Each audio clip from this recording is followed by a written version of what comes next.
Yeah, you now tuned in to VMO Radio live and direct. I am Don Grizzle, and co-hosting with me tonight, I got my man James VMO, James Calhoun.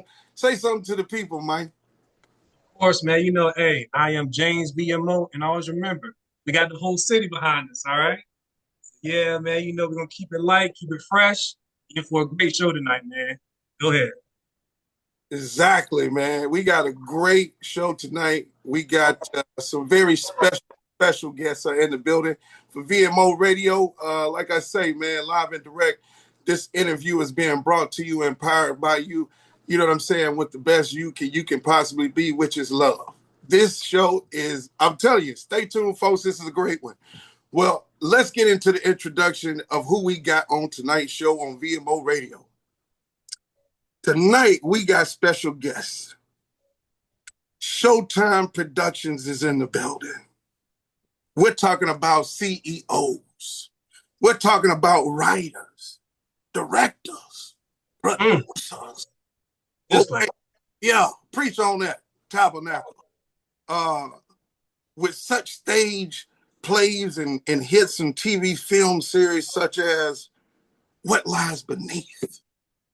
We're going to talk about it. A Cry Nobody Heard. We definitely going to talk about it. Complicated the series. Atlanta, New York. We're going to talk about it. Collateral Damage. And also coming together to create Creators Connect, where other talented people can come together and spread that love and spread that light of education. And we ain't gonna forget about A Taste of Black Theater, giving the community something that they can taste. You understand me? We talking about something for us that we can get fly and come to and get a little taste of the soul of the community. And I mean, this one right here is big to me. We talking about somebody just dropped a book on Amazon. Soft Boy Hard World. I don't know if you've seen it, but you got to check it out. Kerrick Montanio in the building. We got Johnny Sizemore in the building. So with that be further ado, yeah, I took my time on it. Maybe I was a little dramatic, but I got to set it up for the people that we got in the building tonight. Kerrick Montanio and Johnny Sizemore is live and direct on VMO Radio.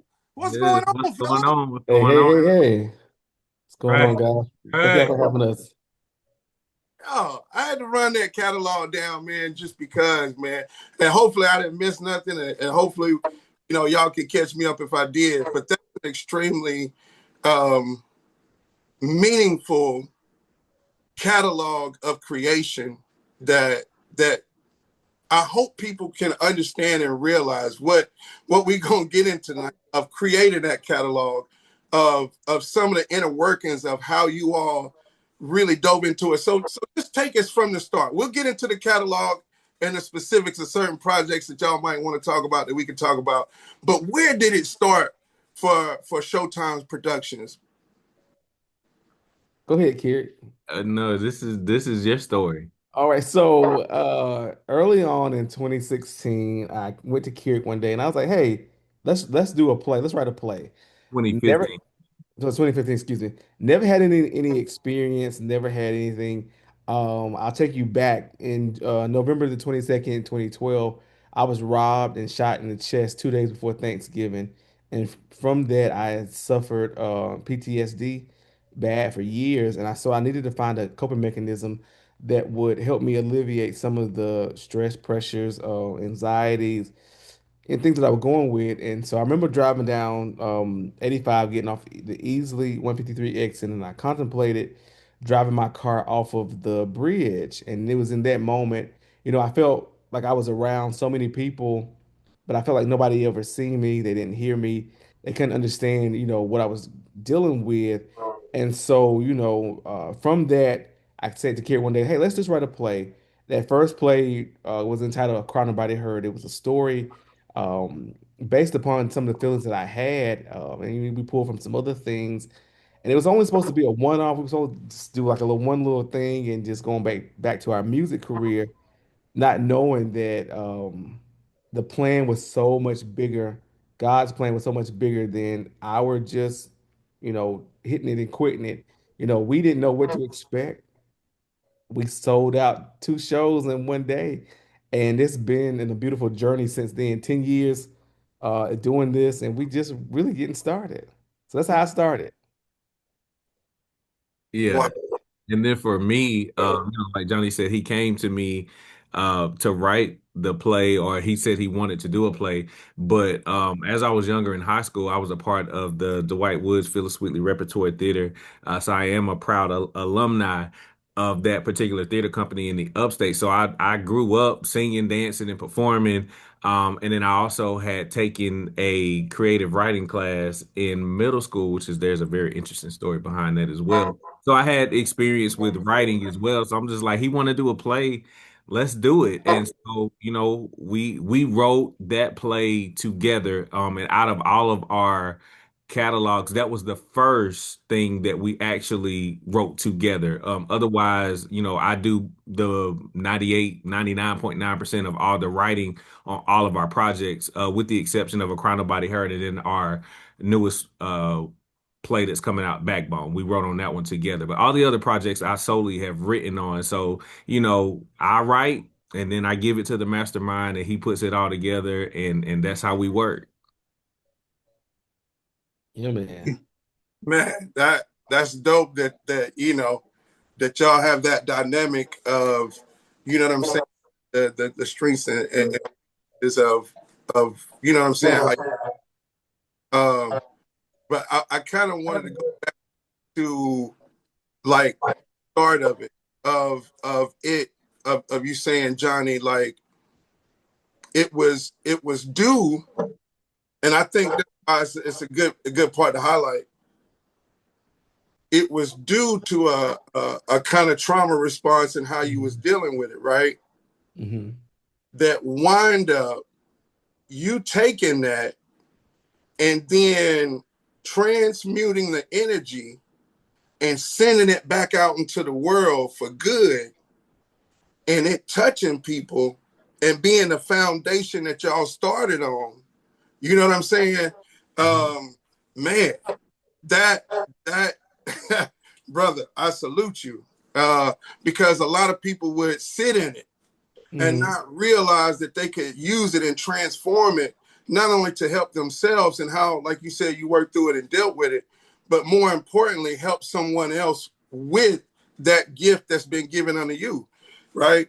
And and one thing I want to highlight, and of course, I think Jane may have something he want to chime in with, but getting this off is, you know, like you mentioned so eloquently and lightly and politely that you were part of those writing schools, right, Kerrick? But one thing that me and you've had a sidebar conversation that I want the world to know, okay? Because I want people to take their time and listen to this and go back and replay it and listen in your mind what we're talking about tonight to really let it sink in, right? But from those experiences, as far as I know and what you've explained to me, was there any other professional, things that you had to do to get solidified to be able to write these stories and write on every one of the projects you guys have done? So you're saying like professionally, did I have to do something? Yeah. No, not necessarily professionally. I felt like, everything that I had, I put a lot of my experiences into my writing. And you never know how your experiences and the things that you've been through will, help somebody else, or identify with the things that you've been through. So for me, I learned just how to be expressive in that moment. I'll never forget my first experience writing was I used to write stories about my friends in middle school. I used to take spiral notebook papers and handwrite stories, and I would name the characters after all of my friends, and it would just be the most craziest thing. And I would write a chapter, sitting in one of my classes, and I put the paper together, staple it like it was a book, and then I would pass it around and let all my friends read it. And because, of course, because they were in it, they were interested and want to say, "Oh, well, what did I do? What I'm doing?" And Yeah. so, it became a thing. So I'm like, okay, everybody that we switching classes in middle school, they be like, "Hey, I got next period. I need to get that book. I need to get that book." I said, "Don't even worry about it, because by the next period, chapter two gonna be out." So now, what I'm saying, it just became a thing for me. And so, growing up and realizing it, that this is actually something that I could make into a profession. It's not just something that I can do for fun. Is one of also the driving forces that I have, because at my age, I didn't realize what opportunities I could make for myself doing this. I'm just thinking I'm just messing around, just doing something. But now I realize that, the sky's the limit with this. And so I know that there's another me out there, another 12, 13, 14-year-old boy that's like, man, I want to write, and I want to be the example to show, like, hey, this is what you can do, and let's cultivate that now. So when you become a young adult, you already on the path to success with it. Right. Well, and like James, I got you. But what I was highlighting was no mention of no formal training with this gift and everything that you did, and so everything Dream life. there I was learned on my own. on your own, and that's what makes it bigger to me, is because there are some things that are just inherently within us and coded in our DNA to do. Mm-hmm. So I thank you, brother. I wanted you to highlight that, because when I heard that, when you told me that, like, you was like, "Yo, Uncle Mark, like, I ain't ever had no training, like, just, this in high school and that, taking classes, but it developed, and how, you told the story of how to develop, man, it's just super dope." And I want people, so when they listen and they understand, or when they see, y'all projects, and they see your writing, that's the place that it comes from. So, James V.M.O., talk about it. Oh yeah. Okay. Okay. Gotcha. So my question is, I'm gonna change it up a little bit. So I really want to know this. What was the biggest sacrifice each of you had to make to turn your passion to a career? Mm.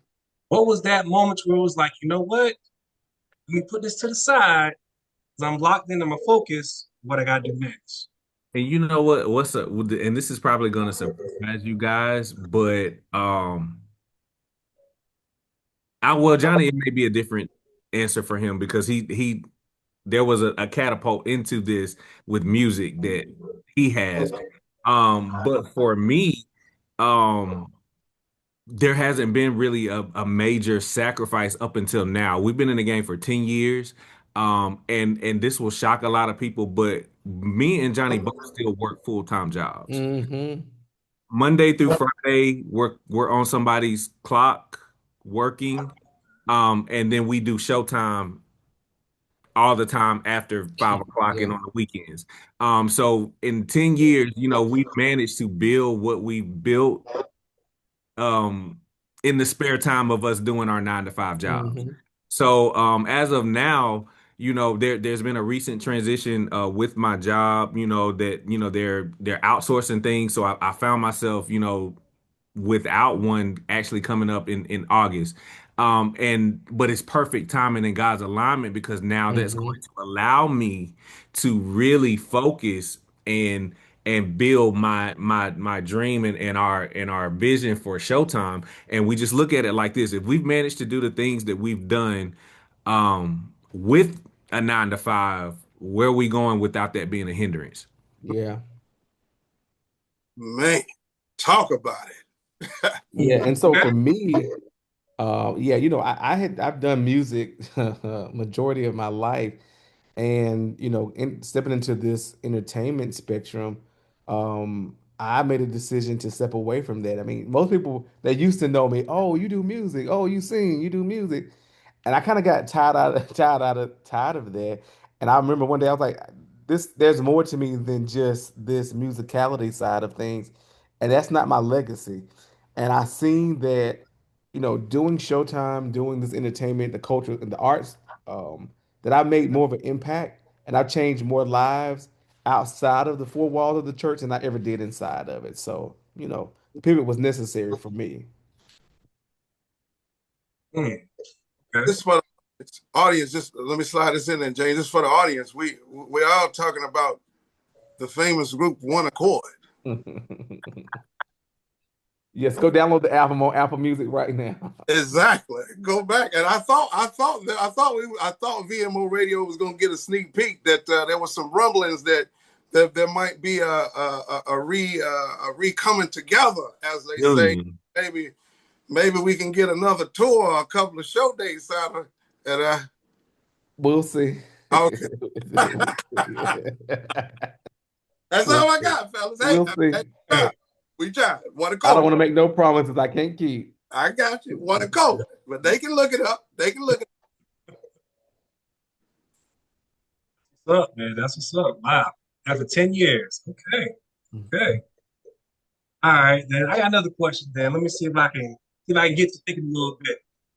Okay. All right. So have you ever had to make a major creative, let's say you had a disagreement creatively? How did y'all work through it without hurting the partnership? We have creative differences all the time. Like every day, all day, every project. Yes. We it's all the time.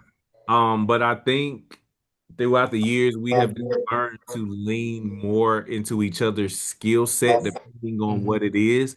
So like if we're working on a film project and there's something going on with how it looks or how it whatever, I'll give my opinion, but at the end of the day, that's Johnny's lane. So his decision or whatever he thinks is probably going to trump what I feel. Now we can circle back now when it comes to a writing or a character development or the way the story is falling, where that's my lane, then he's gonna have to fall back. He can feel how he want to feel, but at the end of the day, my decision is going to trump that. So throughout the years, it's a struggle. We swerve a little bit, but for the most Okay. part, we try to stay in our own lanes. Yeah, I remember in like our earlier years when we were writing A Crown Nobody Heard, I was so hell bent on a character's name. Oh my God, we went toe to toe About about a this. name of a character, like come on, bro. really. It's that detail. It was Yes, it, yes, yes, That yes. detail, but what's crazy, and of course, we went with my name because that's my thing. But at years later, we did a Christmas show, and I said, you know what, Johnny, let's go back and use that name that you wanted to Absolutely. use It worked. in a crowd nobody heard, and it worked perfectly. So that's we found simple ways like that to compromise. Hmm. okay. Now was that Home for the Holidays that you speaking Home about? for the holidays, yes.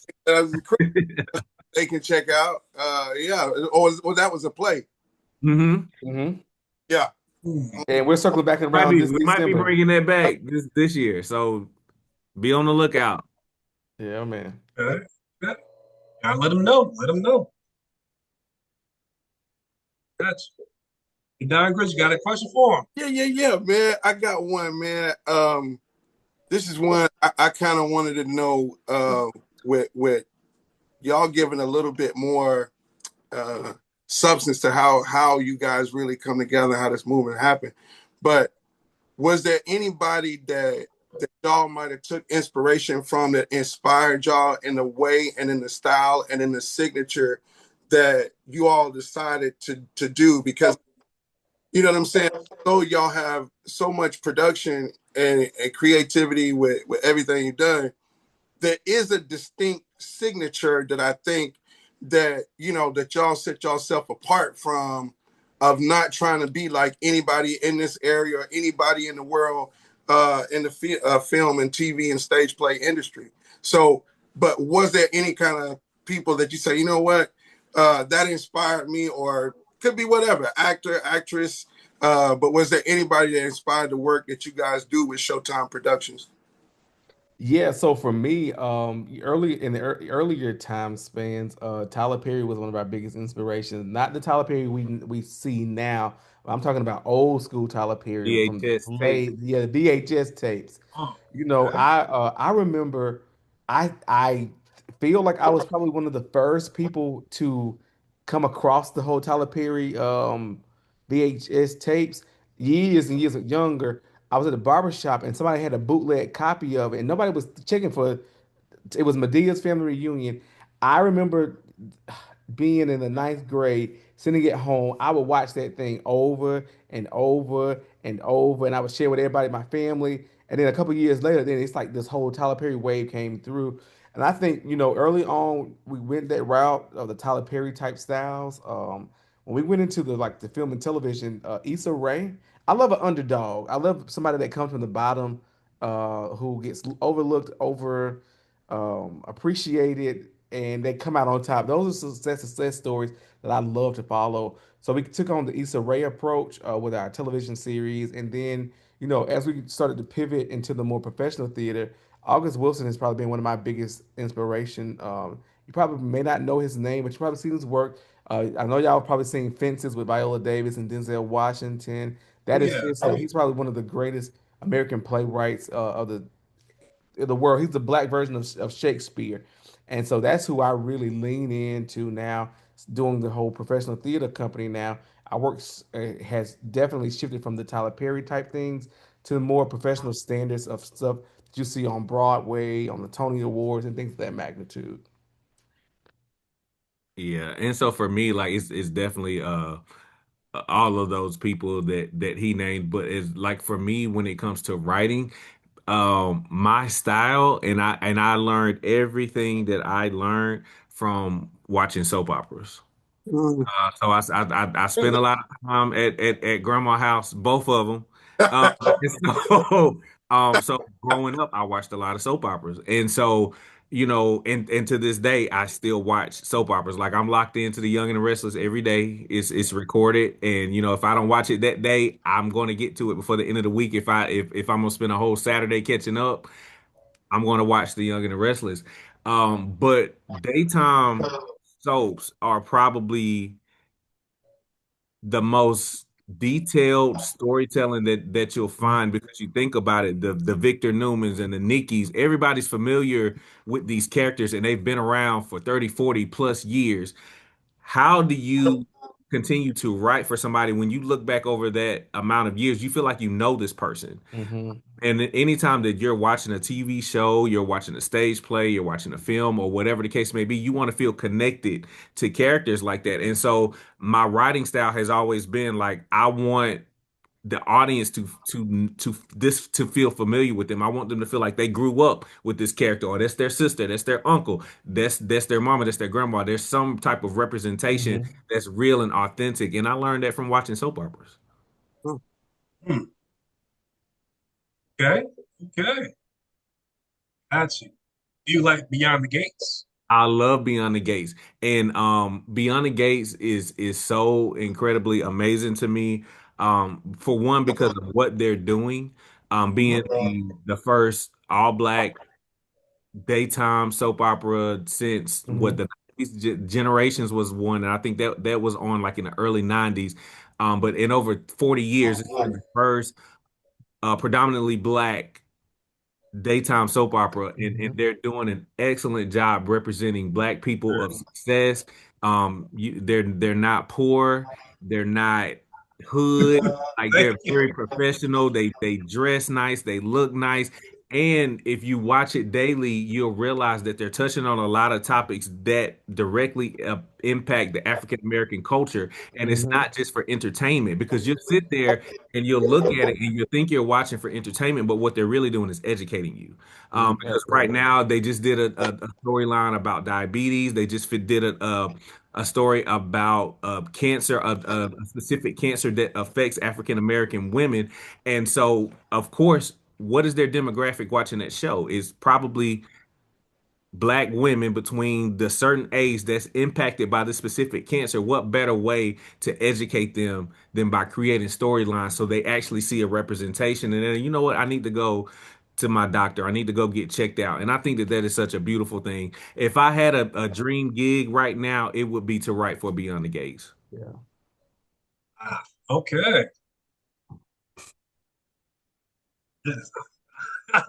Okay. Okay. All right. I got a question. That y'all both, have done, been on the stage, been on the screens, so You're written for both the stage and the screen. What's the biggest difference between writing a play and writing a feature film?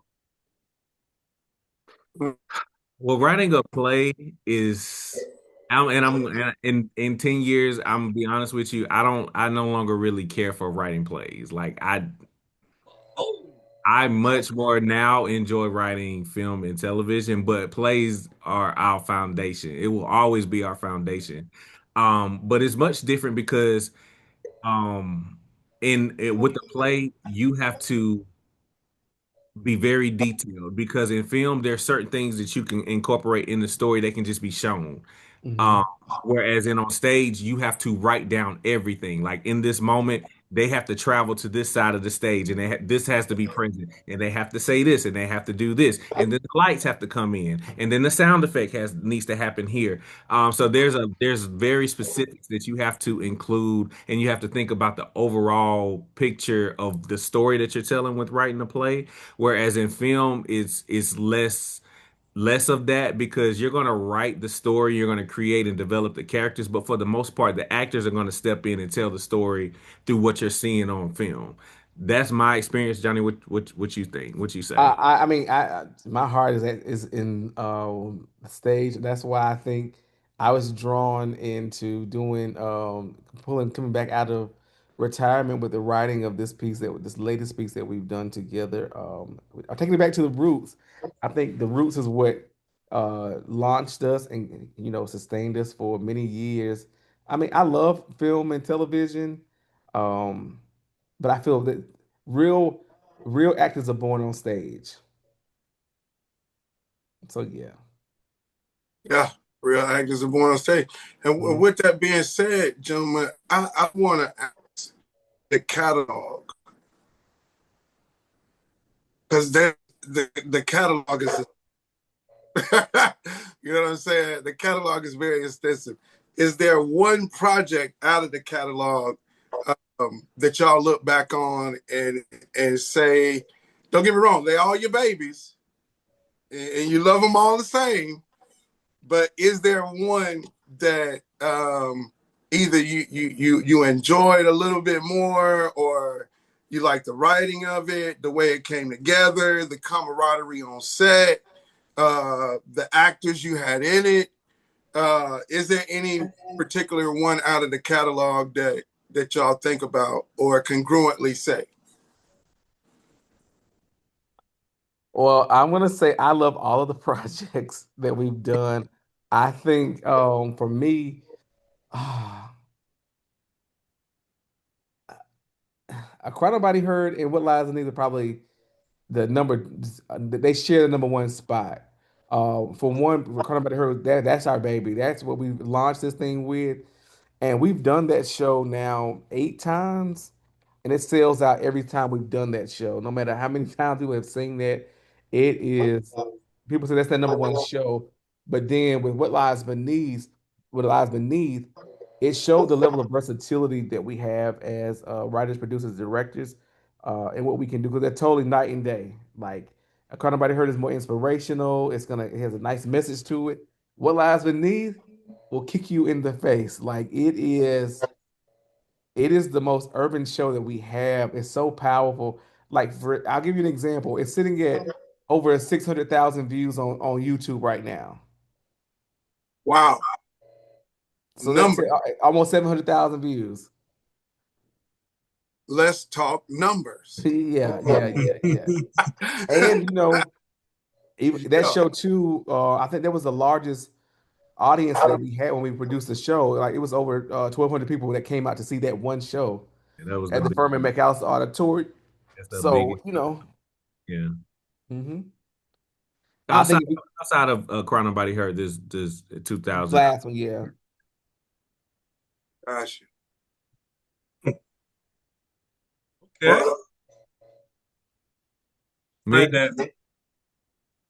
I mean, but I don't know if did Carrick say, did you? I Oh want to yeah, I was trying to tap dance out of that one, because it's so hard. It's so hard. Like I love all of our projects for many different reasons. But yeah, like of course, Cry Nobody Heard and What Lies Beneath. resonate with me, but for me, the TV shows, Mm-hmm. um, Mm, because for me, I'll go back to me, of course, growing up watching the Young and the Restless and the soap operas. I always wanted my own soap opera. I always wanted my own.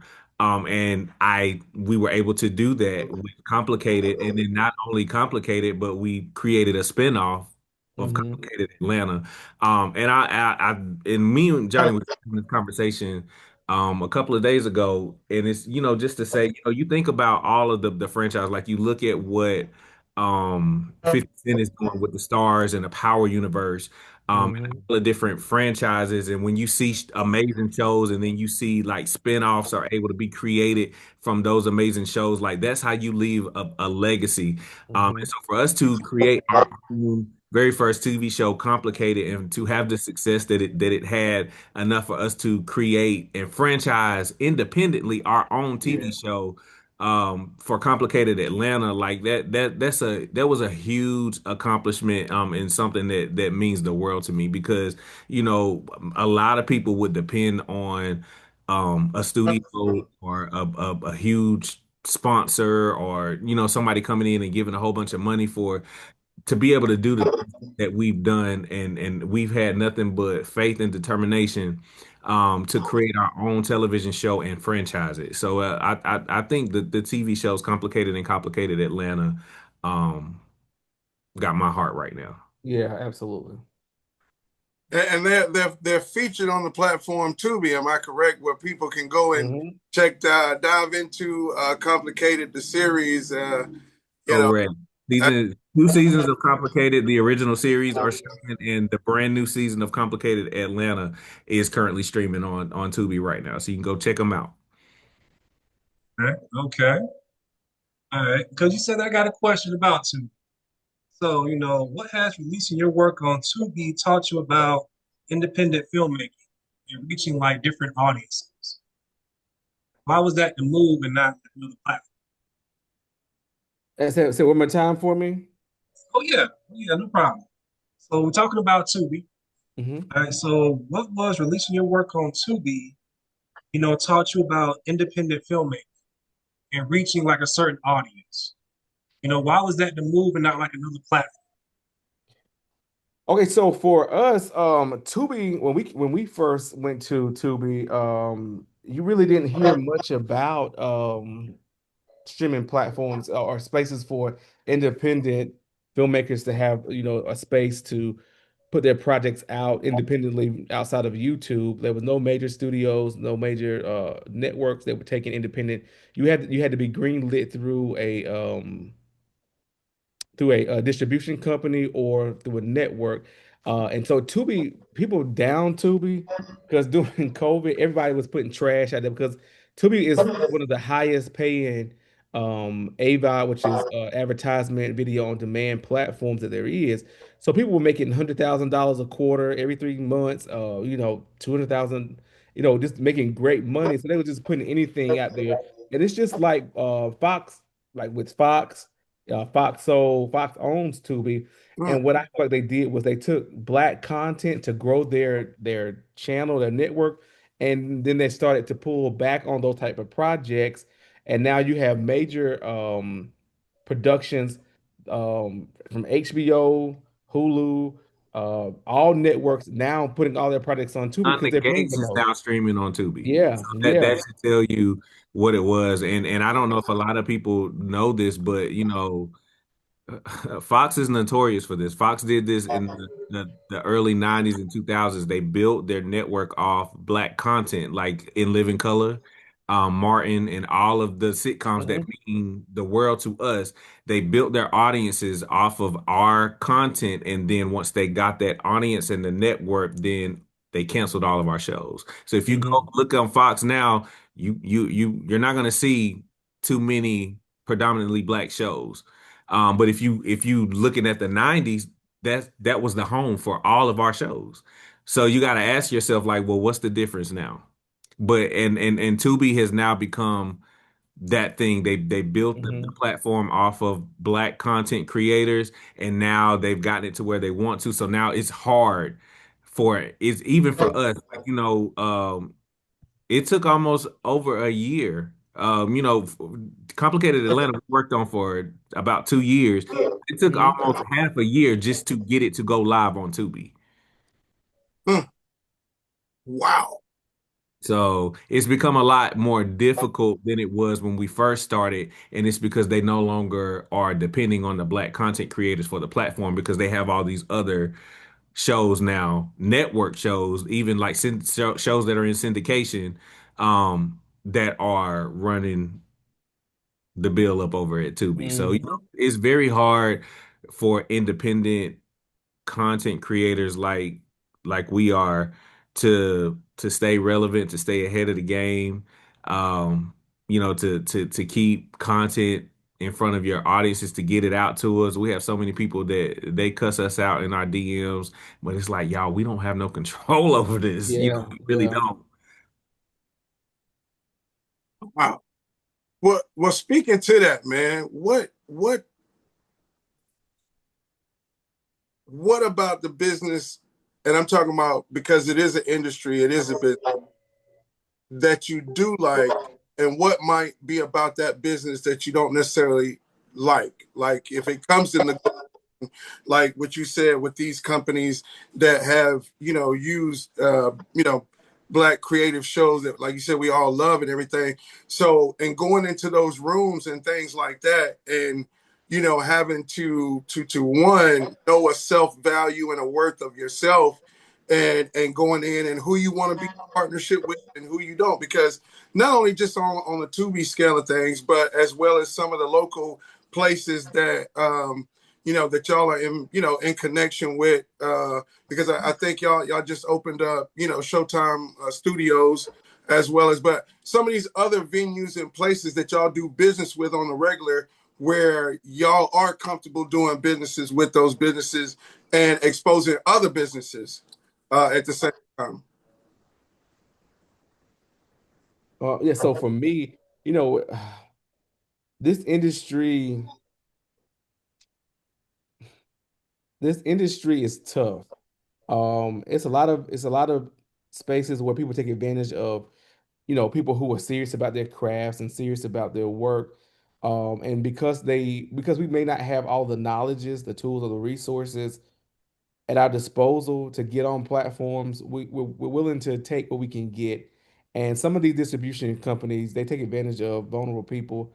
They don't provide accurate numbers. They give us whatever they want to. And that's one of the downsides that I found to this too, because, and it'd be your own people who will mess over you more so than anybody else. And it's a shame. Like, I mean, we've heard stories like from the Temptations to TLC, in the music industry, how these managers and executives will get people into these dead end deals, and that's the same thing into the entertainment spectrum as well.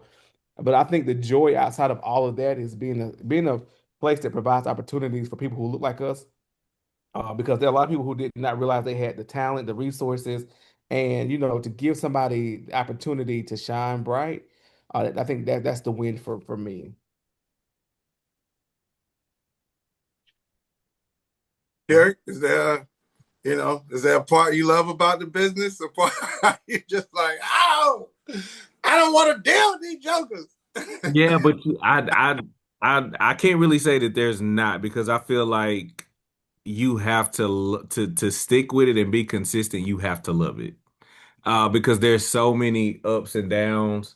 And if you didn't love it, you would quit every day. Hmm.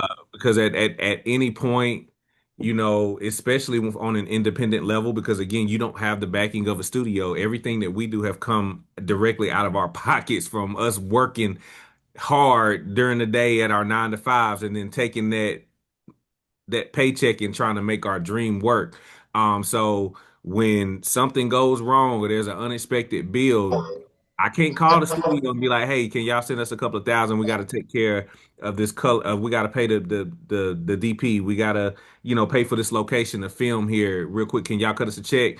We got to figure it out." And so, that that can be difficult at times, but I would never say that I dislike it, because at the end of the day, you appreciate more what you work hard for. So when we get to the end result, when we're at the premieres, and we can sit back and look at our screen, look at our work on the big screen, knowing all the sacrifices and the late nights and the early mornings, the financial burdens that we had to take on for this to be the finished product, and you look back and you're like, you know what, it was all worth it. Dutch. Powerful. That's real powerful. Gotcha. Gotcha. Okay. Let's try to lighten it up a little bit. I'm Okay. curious about this. So let's go behind the scenes. So what's one unforgettable or funny moment that happened during filming that viewers, really never knew about? It's so many things. The uh, reels or bloopers. Cut like out. I think the funniest thing, and I think when we finally get to where we're going, when we got like our own studio, Tyler Perry and things like that, I think the most we'll look back on is how many places we got kicked out of. Oh yeah, yeah, yeah, Like, yeah. a lot of times, we just like, let's just pull the camera out real quick. Let's go on and shoot this scene, and try to see what we can get done before, hey, what are you guys doing? You're not supposed to be here. Where's your permit? And the police showing up, like, yeah, all of that. It's All of that, and even being in a restaurant filming, and then they come, one of the managers didn't talk to the other managers, and so now they have a problem. And we have actors from LA, Atlanta. We got Atlanta cinematographers, and like we've wasted hours, and then they tell us, well, y'all can come back at midnight. Then we come back, and they say, oh, you can't use it. Like it's been a lot of stuff like Mm. that. and we've wasted money on flights and hotels and paying the actors and the videographers and stuff to do a job that now we can't do because we don't have a location. So Mhm. many days of that. And that just goes back to what I say. You gotta love it. You gotta love doing this because anybody else will be like, I just lost this money in a couple of hours. Yeah, I'm done. I'm good on it. Yep. Mm. Just like Straight like that. Yeah, I mean, everybody sees the glitz and glamour of this thing, but they don't see how much hard work that goes into it. You have to deal with people with multiple personalities, people who are crazy as hell. I don't know if I can say that on this podcast or not, but I'm gonna say let it. it out. Let it out. Um, Talk about yeah, you have to put out so many fires that you did not start. You have to deal with so many egos and things of that magnitude. People putting out false narratives. It's not for the weak at heart, for the faint at heart. You know, we've been extorted for $20,000 for footage that we could not use. Like I don't know if you guys noticed, no, but Complicated had to be shot twice. Like it. we filmed the whole first season, and then the DP was like, "Hey, if you want your footage, pay me $20,000." The day he said that, the next day we were prepared to do the whole reshoot, and what you guys now see of season one is completely reshot. Uh, Wow. Going from that with Complicated Atlanta, we put out 3 episodes with a group of cast members. Some of them got booked on BMF. Another person got booked on Beauty in Black, and so they could not continue doing the series. And so we had to go back and reshoot the first 3 episodes along with the next 6 episodes. So yeah, like when people say like we're new to this, no, we true to this. Like we love this. And if you don't have a love and a passion for this, things that you endure in this process will make you want to go quit and say, forget all this, I'll never do it again. Mm. Man, that that is insane that, basically what you describing, if I understand correctly, the DSP was trying to basically extort y'all for y'all footage and come up with some money. So, like you said, this is some of the underground dark stuff that a lot of people don't see. They get the finished product of what you do, but like pouring and investing in yourselves as well as, taking the bumps and the bruises and learning along the way of how to do business and become businessmen, you know what I'm saying, in a a cutthroat world. But one thing I want to think about, and we probably got just a little bit more time with you guys because we definitely want to be able to go live with you. I know we might even have to do a part two interview or conversation because I know James probably got more questions. I got more questions, but I know we're running out of time, so we definitely want to thank you guys. But one of the few things before we get out of here, because we ain't gonna just cut it short. We're gonna talk about it. This is VMO Radio, live and directed. We got Showtime Productions in the air. Okay. Like we got Showtime Productions, the producers, the writers, the CEOs. But I'm gonna do a two question. One, and speaking about the business in that light of it, some of the people behind the scenes, because I think you guys have a really, really great team that you guys have built, and I know you guys are the face of the franchise, and y'all more out front and represent the companies that y'all have. But if you could speak about some of the people behind the scenes that y'all love or want to show love to, that's what I'm saying, really really kind of help support a lot of going through these things, because you got to have people in the trenches with you that's willing to understand. Hey, look, I had to shift to pay this. You're gonna have to hold on, but I still need you to show up and I still need you to do your job. Like, can you talk about those people a little bit? Yeah, for sure. We have a great, an amazing like team overall, and then we have like a core team that consists of four people. And they handle any and everything, and wherever there's a need, that's where they jump in and fit. And anybody who has mentored us or just not necessarily mentor, but just kind of, hey, so let me give you guys some advice. They always say, stay as small as you can for as long as you can. And so we've been able to operate with a very small crew, and that requires us putting on multiple hats, but it has worked, and I'm just grateful that God has and he continues to place people around us that are like-minded with how we think. They take the vision and they run with it as if it's their own, and you can't find that everywhere. So I'm truly grateful for the people that work with us, because we can't do it by ourselves, definitely. Hmm. Yeah, I think our core team. I didn't understand that philosophy of stay as small as you can for as long as you can until now. And the higher you go, the less people that can go with you. And I think that was a hard thing for me to really take on too, because I wanted to take everybody with us where we were going.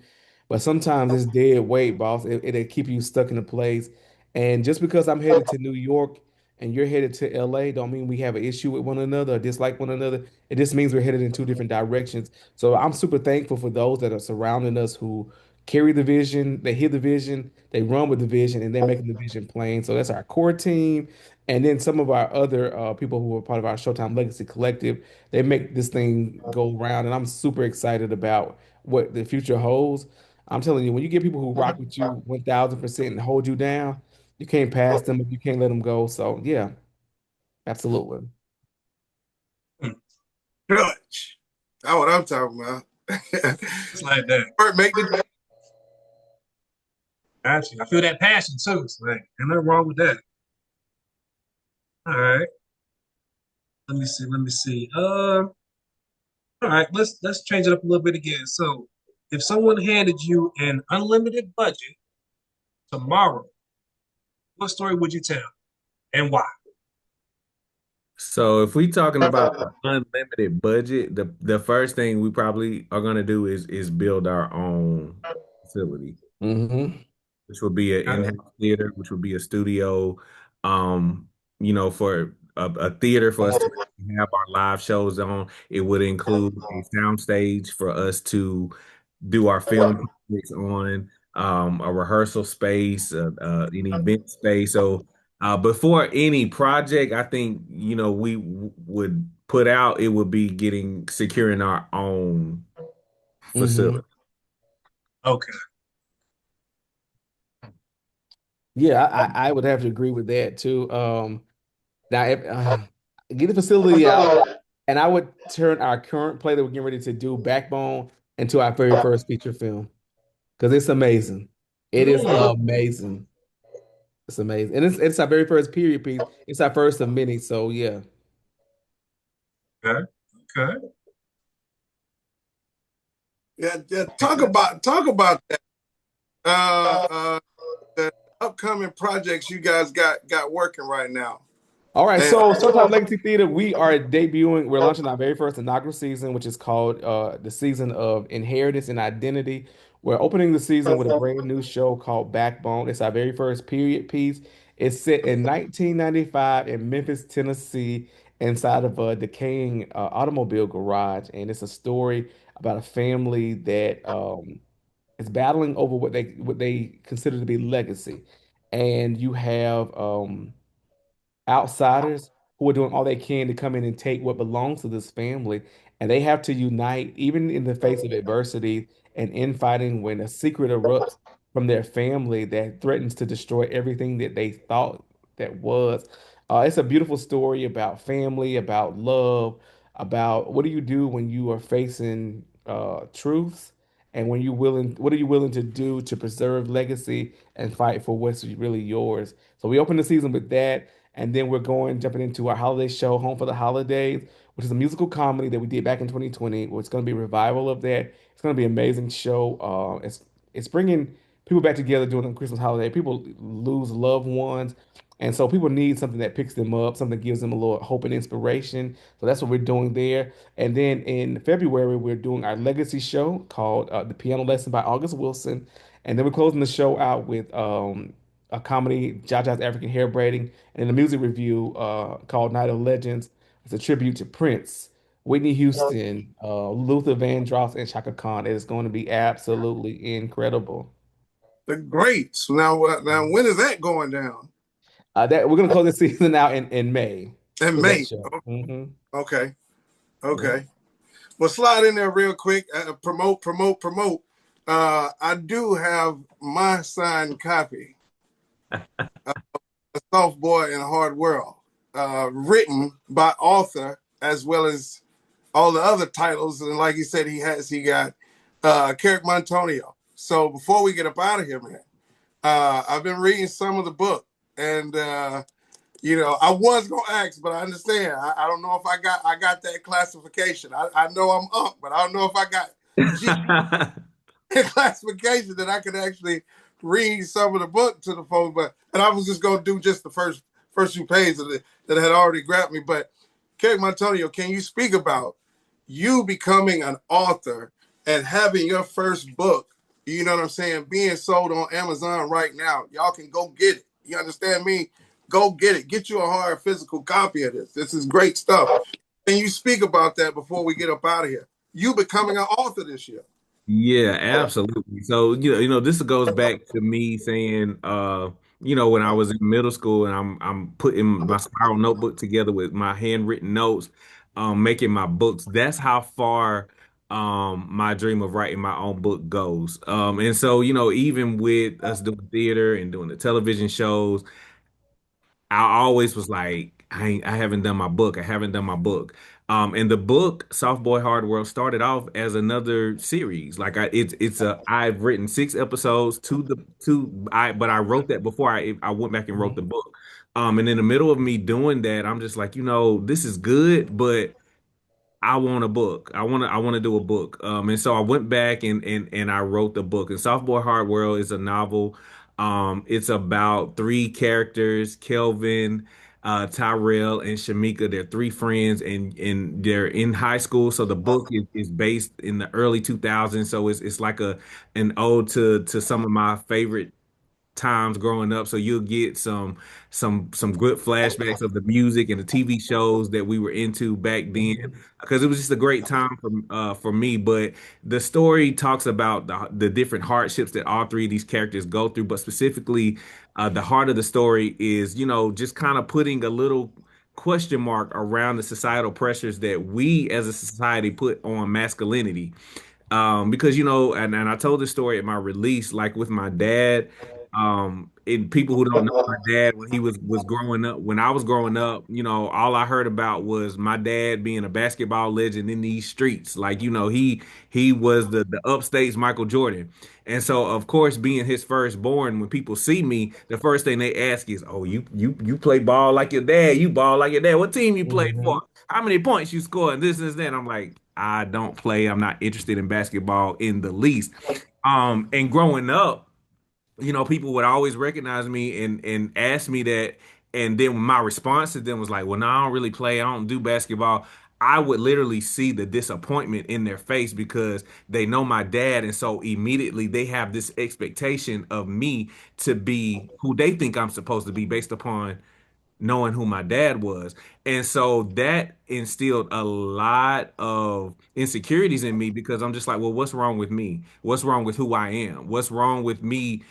I'm not really into sports, but I like music and I like the arts and I like this. Um, and then coming up, the world will tell you, well, that's soft. You're a dude. You supposed to play sports. You supposed to know how to fight, and you supposed to do this, and you're not supposed to show your emotions, and things Mhm. like that. So at the heart of the story, you see all of these characters going through these different things that the world would deem as they're interested in the arts and things like that, but the world would call it soft. But the things that they experience at a young age, only a strong person that's not soft will be able to survive a lot of the things that's discussed in this book. And so that's what it's about. It's a great read. It's super personal to me, but yes, it is available on Amazon right now. And if you don't have your copy, you need to go get it right now. It is absolutely incredible. I just remember the process of him writing it. As I'm reading it, I'm like, wow. Like, I think Kerrick is one of the most incredible architects when it comes to his penmanship, the way he can articulate and putting stories together to making them make sense, to make them you feel and lean into the characters. And I think as an author with this book, like he had a masterful way of painting the picture to making you see this in real time. I told him I feel like I was watching the movie, reading this book, and it's a book that everybody needs to read. There's something for everybody inside of this book, and I'm telling you, it's gonna be a bestseller. I can't wait to see what happens as a result of the hard work and dedication that characters put into his authorship with this book and things of that magnitude. Thank you, Johnny. I What's up? You got that Unk story coming up next, or where that's at? uh, try to wrap this thing up, man. So yeah, man. Man, I really grateful and honor, man. It's a privilege to kind of have a full circle moment and sit down and all the time we come in, hey, Kerrick, hey, y'all on the show, and both of y'all saying, hey, man, we there, to our credit and being so available and allowing this time VMO Radio for y'all to come and be here. Knowing that y'all got busy stuff going on, so we definitely appreciate it, and we're gonna slide on over to the live after we finish this interview. But before we get out of here, I gotta say, and while I say it's a full circle moment for me, as your Uncle Kerrick, you know what I mean? This is a story that, as you tell stories, this is a story that we lived and one that I've told on the show before, actually. Having you on the show, it'd be special to tell the story because, like a lot of stuff that you all have alluded to tonight and in talking and we have in conversation that certain things are intentional, but a lot of times it's bigger, it's far bigger than who we are as people or the things that Mhm. happen to us. It's actually bigger in life for the overall masterpiece of life, right? Mhm. And so a lot of people know, like, Kerrick made me an uncle at 11 years old, Oh right? wow. You know Yeah. what I'm saying? His, um, his mom and his dad, who like he said, were uh, a big name in basketball and Burns, his dad Derek, and his mom Kiva, at Greer and playing different sports and everything. But yes, so I became an uncle at 11, and I really took it to heart. And so like, you know what I'm saying? Like when his mom brought him home, and a lot of times, for whatever reason, you know, they would have him kind of like more closer to the living room. And, my mom and my sister, his mom, they stayed in the room, and then I stayed in the room. But for whatever reason, like in the middle of the night, when Kerrick would, be crying, and I know he needed his bottle, you know what I'm saying? They would just let him cry. And even as a kid, I'm serious, they would just let you cry, dog. You would just be in there screaming in the dark, you feel me? And I would be in my bed like, man, why won't y'all get up and give him the bottle? Like, I want the milk. Like, you know what I'm saying? So, but a lot of times, so it started with that. But this one day in particular, and the story that I want to tell about how it's bigger, right? And listening to that voice is my little routine was I come home and, and generally, watch Kerrick before his mom got ready to go to work at Capri's Italian. And so in this one day in particular, that's what's going on. I get out of school, I cut on the cartoons, and generally I would kind of always hold Kerrick or have him laying on my chest while we watch cartoons and go to sleep or whatever, right? And his mom would go into work, and then Mama T, my mom would come home and take over shift or whatever. So this one day in particular, Kerrick is laying on my chest and watching cartoons and everything, and then he has like, whatever reason, like I just noticed it at 11 that, okay, any baby, any kid would drool, whatever, right? But this is a real strong drool. Like my front shirt is soaking wet, like completely soaked. And something spoke to me and said, man, I don't think this is right. Something is not right. And so I went and got his mom. His mom was getting ready for work. She panicking, what's going on with my baby? You know what I'm saying? And she had a 1984 beige Ford Mustang that she was a straight drive. And she crying, frantic, trying to drive and get him to the hospital. And we get him to the hospital, get him checked out. The long or the short of it is, of course, as you see, thank God and all his blessings that he's here. You know what I'm saying? But the thing with that was I remember, them explaining, to your mom, and your mom explaining to my mom and me hearing it or whatever, that if we didn't get to the hospital at a certain time, because Kerrick was having a seizure and he could have, went brain dead. You know what I'm saying? Because that's what was going on. And so by us getting into, his mom driving, we getting to the hospital. And I'm not telling that story for any kind of self-glorification. I'm telling it because, like, everything that you've done in your life since then, right? The calling and the blessing that is on your life that's bigger, right? Of course, than that moment. But for you to be here, going through the midst of that, and everything that you inject and y'all inject into y'all company and y'all give to the world, for us to digest. That's why it's special and it's important to me. To anytime Showtime Productions is got something going on, you got something going on, that I'm there. You know what I'm saying? Not just as an uncle, but also somebody that want to support, the cause and the movement. But from that story, always remembering, like, man, thank you, God, that whatever you spoke to me and for that to happen. And I just look at everything. And that's why, like you was talking about earlier, as far as, when y'all started out singing in one accord, I never told y'all this, but it was one moment. We was at Bethlehem, and I think because Mama T was there, your mom was there, your brothers were there, everybody was there. And it was one of the first times y'all was singing. And man, I just remember seeing, what I'm saying, Johnny doing what he do with the choir and everything, seeing you sing, you know what I'm saying? Like, you know what I mean? Like, I remember seeing that, sitting in the back, and I was like, man, not only is this something that they glorifying God with, but this is something that they love to do. So thank y'all for showing up. Thank y'all for being here. And anytime y'all got anything y'all want to promote on the platform or want to come on with us, because we're about to move it over to the live and everything like that, man, just let us know. But it's been a great night. It's been a great show. We thank y'all. Absolutely. And if there's anything else y'all want to promote as we get out. Yeah, I think I'm covered, Johnny. What you got? Yeah, this make sure you guys go subscribe to our YouTube channel, Showtime Productions TV. Follow us on all of our social media platforms, Showtime Legacy Theater on Instagram, Facebook, TikTok, and X. Yeah. Okay, that's perfect. That sounds good. And again, you know, this is James V.M.O. Remember, the mic may be off, but the movement never stops. All right, this is V.M.O. Radio, all right? Yeah, man, we about to move it over to the live, man. Let's get that energy, man. Let's get it going. Let's get the other fellas on, too. Man, well, y'all, I tell you, boy, y'all got media training for real, man. Yeah, I was trying to look y'all up. Y'all was on it, though. Yeah, we done this so long. I was like, these guys have done this before. You're Oh, like, yeah. you know, just man. So, man, that was awesome, man. Thank you guys, man. Dang, man. That was amazing, man. Hey, man.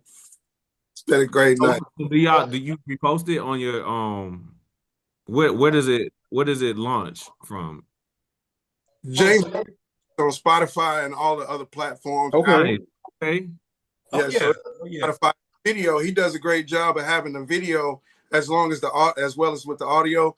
But that episode will come out on Spotify. What else? Where you can put it on YouTube, James? Oh yeah, I put it on YouTube. I also put it on it'll be on TikTok, Facebook, Instagram. It'll be everywhere. Love that.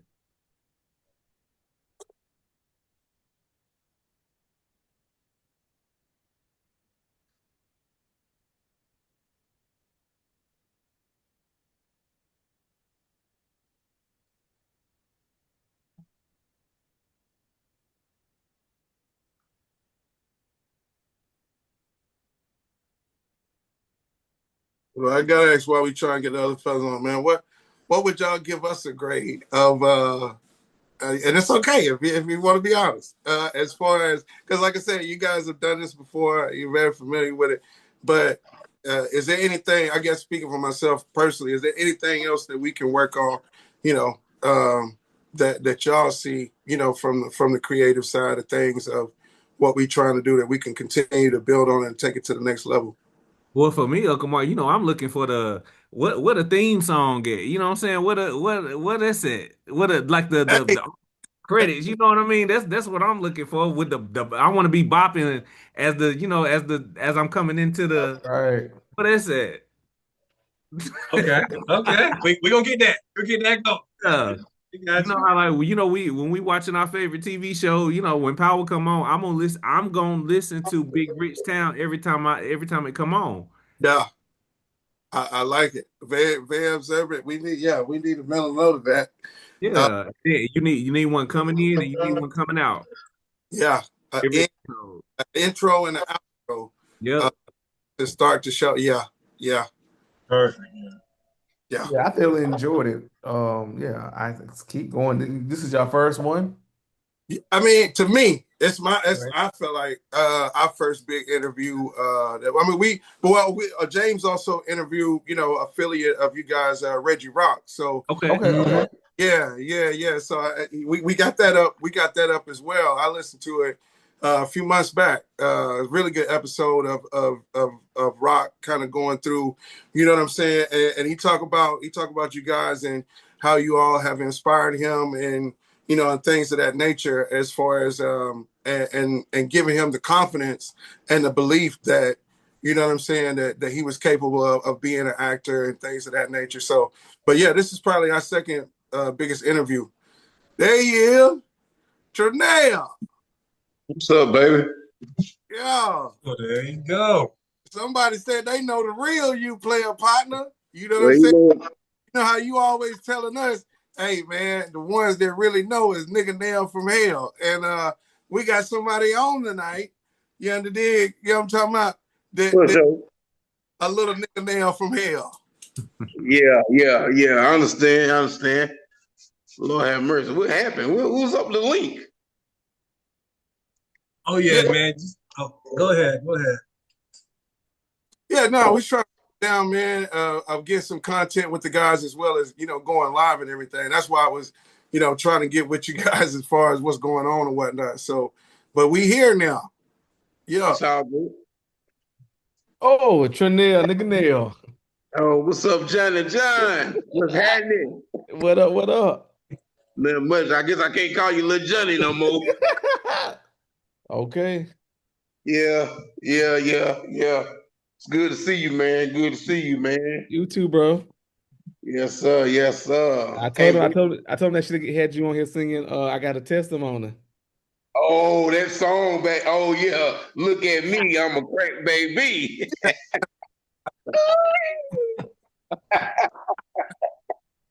Yes, sir. You know me. I always been crazy, man. I always been that way. You know what I mean? Yeah, I can't make this up. Oh Lord, you told me about it, Johnny, huh? I told him. That's crazy.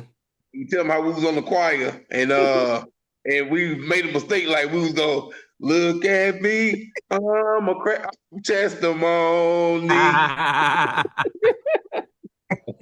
had a song. I said, look at me, I'm a crack baby. My mama left me alone. It was my daddy who gave me the HIV. Look at me, I'm a crack baby. Yeah. Oh we. Yes, sir. Yes, sir. That was a throwback there, man. That was a throwback. Yeah, man. What we got going on tonight, Phil? I'm at work, so I'm gonna be up all night. I'm working in Clemson. I'm at this new veterinary medicine. Okay. Just finished being built and stuff. So yeah, I'm here watching the pipes, the water pipes, making sure they're not leaking. Okay. Yeah, so I'm here to like 7 in the morning. Goodness. Yeah, I don't work 12 this week. That's all right. Make that money, brother. Oh, that's it, baby. That's it. Got to. Yes, sir. Yes, sir. What's going on tonight, fellas? What's happening? Talk to me. What's up? Yeah, let's get it, man. Let's get it. You know, we live right now, so they heard that song too. Where GT at? He must went to sleep. I don't know. I sent him a link and sent him a couple of text messages to make sure he all right, but he may want to sleep now. Yeah, he just came back from Cincinnati. I really want him to be a part of this because I was going, you know GT how he go. I like to feed off him and Trip. You know what I'm saying? We go back and forth. I guess I just get done, Grizzle. It is what it is.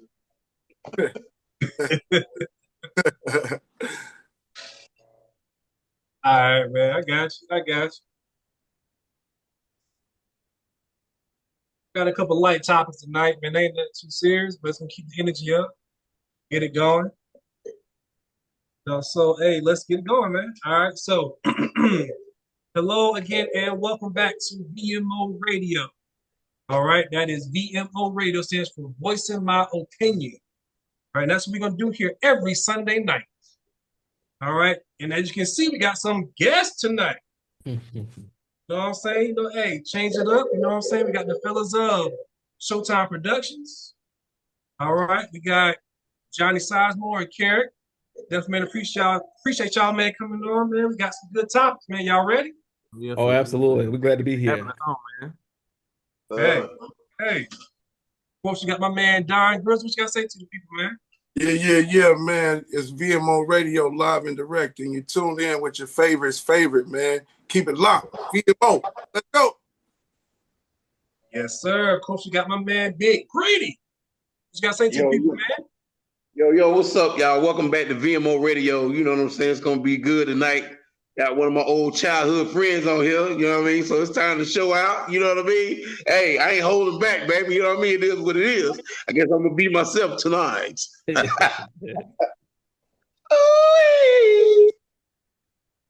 All right, okay. And we got GTV actor Gartrell. What you gotta say to the people, man?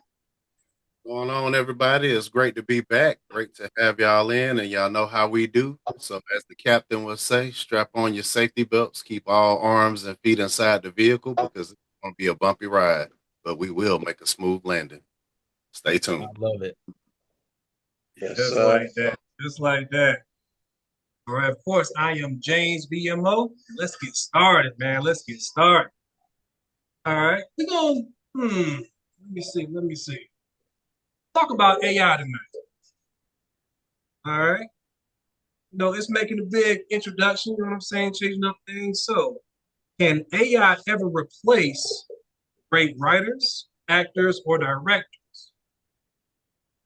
What y'all think? Absolutely, absolutely not. I don't believe. I think AI is an amazing tool for what it is utilized for. It can be beneficial and multifacets, but I think it misses the human touch.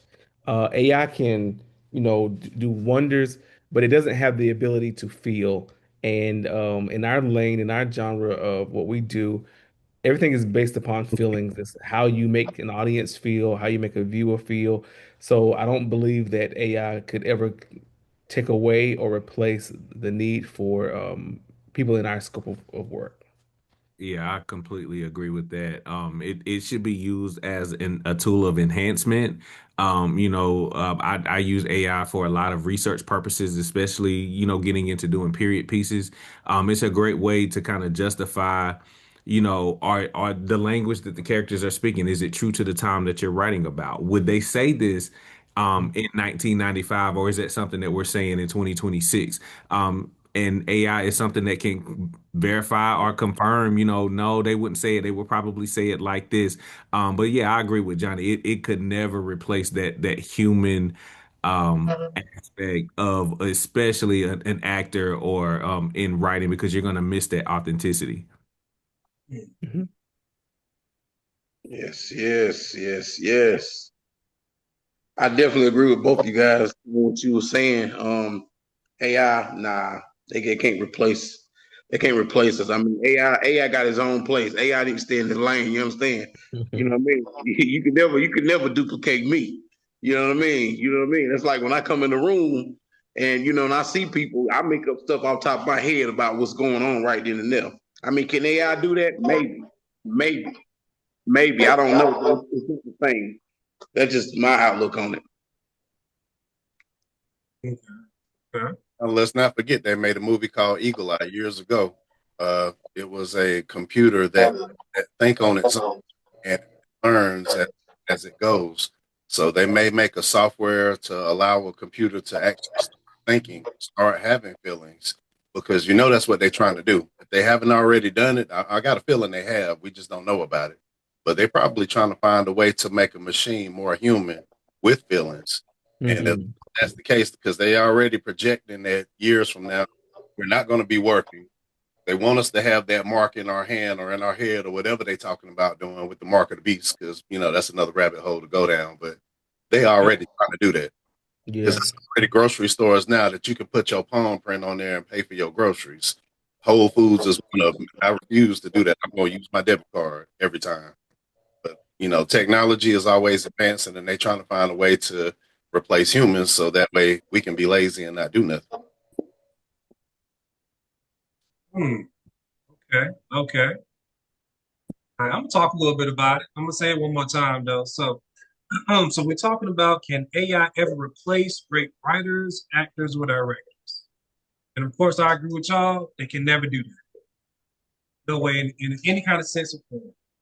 I do believe that you can use it as a tool to enhance what you're trying to do, reach a Mhm. bigger audience. Of course, yeah.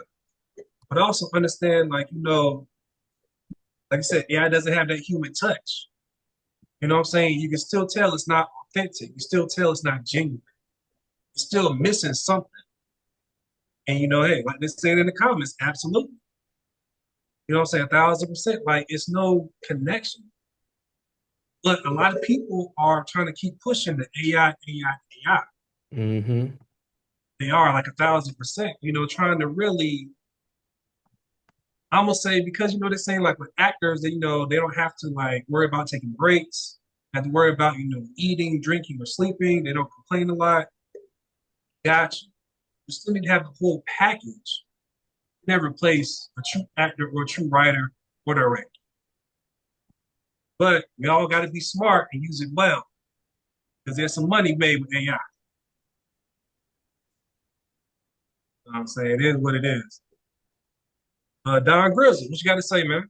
Yeah, man. I think it's like all of y'all spoke on and alluded to. Um, I think it is a very great tool, and I know people that use the tool and they use it the right way. You know what I mean? Because to me, say what's real, man. Like nowadays, with it and what it's able to do, because essentially it's collecting data on our experiences. Every time you share a picture on Facebook or this, that, the third, or you make a post or, you write, it's collecting data from the original experience.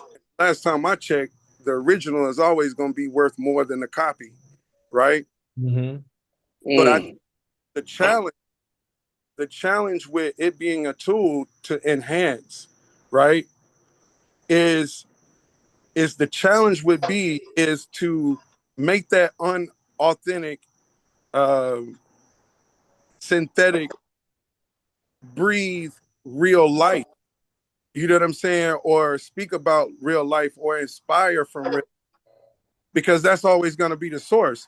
But I think now with the way they make movies, with the way you can do everything or anything with AI, music or whatever it may be, um, that would be the challenge. Is it real enough to where it move you? Because anybody can get on the apps that they got and, you know what I'm saying, type something in and make a record. But if ain't no soul in it, Mm-hmm. how are you gonna feel it?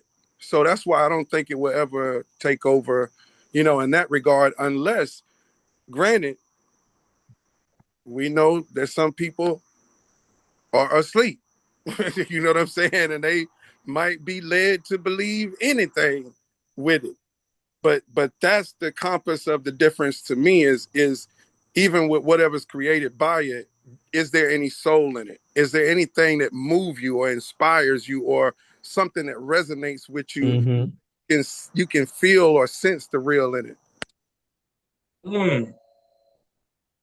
Okay, okay. Gotcha. Dropping them gems. Okay, I hear Yeah. you. All right, let's talk about something else, man. So, is cancel culture hurting creativity or does it hold people accountable? What y'all think about that? I think I'm maybe not too hip on the whole cancel culture thing. Okay. Yeah, I think it's weird that we don't allow people to be their authentic selves, speak their minds, and live in their own truths and identities without having to put barriers on them to make them feel like they have to conform to society's standards. So, fuck cancel culture. That's my 2 cents. Yeah, Oh, I tend to be on the lines of not necessarily the cancel culture, right? But everything has a consequence or a Hmm. reaction. So feel free to say whatever you want to say, however you want to say it. Now, also feel free to accept whatever consequences come with you taking that liberty that comes with it. So if Yeah. that means you got to be aware of where you are in a position that you take. If you work for a Fortune 500 company that represents whatever, that let's just say you work for a company equipment that is, specializes in, mentally disabled kids. You can't get on a platform and freely use the R word and expect for the company that you work for to not be like, no, you're a representation of how we make our money, so we got to cut you loose. You can say whatever you want to say, but accept what the consequences that come with it. So I think that's what it is. I don't think that, anybody should be, you know blocked or blacklisted or whatever the case may be. However, the consequences are the consequences. All actions have them. just like So, so listen. I'm like Johnny. I don't even know what the cancel culture mean, but just Yeah. listen to what you guys are saying. James, fill me in. What's that about? Like, what is it about? I mean, even though Johnny said he really didn't know, but he really had a good, understanding of it. That's pretty much what it is. It's So you basically got to stop being authentic self because of certain things a certain job that you have or something like that, right? No, not necessarily that, but it's just like, celebrities may get on a platform and, like let's just say a famous rapper or actor, they said something that a certain group may find offensive. And Mm-hmm. so now, because people find that offensive, they no longer want said actor or artist to perform at a major Yeah, uh award show, or they no longer want them, they want them to be canceled and removed off the TV show because of things that they said that offended people. yeah, And yeah. so that's cancel culture. Mhm. Okay, okay, I get it, I get it, I get it, I get it. That's why VMO is VMO because it stands for voicing my opinion, and I be damn, I'm gonna voice my opinion on whatever. You know what I mean? It is what it is. If you don't want to give me a job because I said somebody remedial, it is what it is. Because I think the motherfucker was remedial because he was up there talking crazy. So it is what it is. And I'm gonna say the words or the words are the words. If you don't want me to continue working at McDonald's because I said some bullshit, you drop your own fries. Drop your own damn fries. You don't need me. Shit, hell with you. You know what I'm saying? I ain't worried about it. Yeah. They ask me if that orange mother belt plug up there in the White House. I'm gonna say what I got to say about it. You feel what I'm saying? Because you got a freedom of speech. Is that still a thing now? Yeah. Or what? You know what I'm saying? Like I don't think because I say something about somebody or something, I don't think my job should worry about me saying anything. If you're getting good results in my work, you know what I mean? Why say anything? You know what I mean? You worried about somebody not gonna buy something from you because I work for you, because I said something about some certain community? It is what it is. That's just my opinion. And I'm just going, that's just basically it. Either you like it or you Yeah, don't. and see, I feel you, but coming from let's just say there's if McDonald's looked at a certain demographic and majority of this certain demographic is their main customer that comes to McDonald's each and every day, they make all their money from this specific demographic, and whatever you said offends this demographic, and now they're saying I'm not coming, fuck McDonald's, I'm not coming to eat McDonald's. Now you messing with their bottom line. So now Right. they're just like, you know what? Because as long as he here, they're not gonna come. We messing up our bottom line. Now we losing money. We gotta lay people off. You can say whatever you want to say. That's fine, freedom of speech. But I'm just saying, you also have to be prepared for the consequences, and you also have to be mindful of who you are and what you represent. That's all I'm Right. saying. Yeah, hey, listen, and look, that's understood. That's understood. That's why I'm glad I ain't got to work for no damn body but myself. You know what I'm saying? You don't like me. You don't like me. If you don't like me because of what I said and shit like that, you don't want me to put the towel on your kitchen and your backsplash, then fuck you. You know what I'm saying? It is what it is. You know what I'm saying? Shit. You mad. You mad because I said something about Leroy the other day. Now you don't want me to build your deck? Hell with it. You know what I'm saying? But anyway, make a long story short, for the viewers out here listening, if you got a job and you depend on your job, you better watch your mouth. All I can tell you, just watch your mouth. You know what I mean? But Keep your thoughts. I think people have a unique sense of who they decide it should be a part of council culture or not. Because I can say the same thing that somebody else says because I'm not their favorite or their top notch, whatever the case may be, then they'll look over somebody that's their favorite and try to demean or denounce somebody that does not have that same type of recollection or recognition. So yeah, that's why it's a no for me. Okay. Okay. They want to think anyway. So, even if we are talking about, let's say McDonald's, using that as an example, a spokesperson or a famous actor can get on there and say, don't eat McDonald's because their food will never digest in your system. It never molds, or whatever the case may be. They can do studies on it. You can go do your research on YouTube and everything like I've done, but you still going to see that line wrapped around the corner because everybody want them fries. Don't matter what they hear on TV or hear on the radio. Somebody hungry and they see that light on, they see them golden arches, they're going to go get them fries. And that's People, me. That's me. I'm people. they think what they want to think. And even if, you got the Karens and the Kevins out there that, still want to, get mad about every little thing that people say on social media. So I got a feeling that one day the word crazy is going to be taken out of content, because you could say, yeah, that man or that woman crazy as hell. And now they're going, oh, I'm offended because you called me crazy. And so now it's going to be a whole evolution of the word crazy being a word that we can no longer use, because there have been so many different words that we use to describe people over the years, and now you can't say that. Like retarded and midget. You can't Right. say midget. You have to refer to them as little people now. Word midget. That's right. Yeah. I feel like it's a bad word because Yeah, it was that's just what they were called, but now it's offensive to call them a midget. and that's crazy because I used to, I mean, I had an infatuation. I was always curious about them, and it's just like, oh, they so little, like this a midget. I mean, when did that become a bad word? That is not a bad term. And some Karen or some Kevin, like, you know what, I feel some kind of way with you calling us midgets, and I'm offended. When did that become offensive? What's going to be the next word that becomes offensive?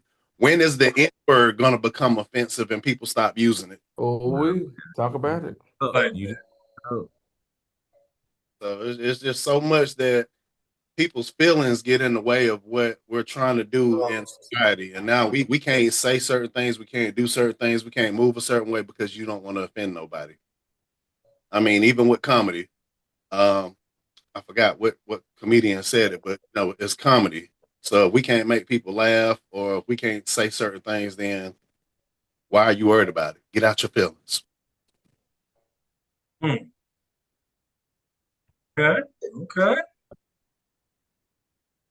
Yeah.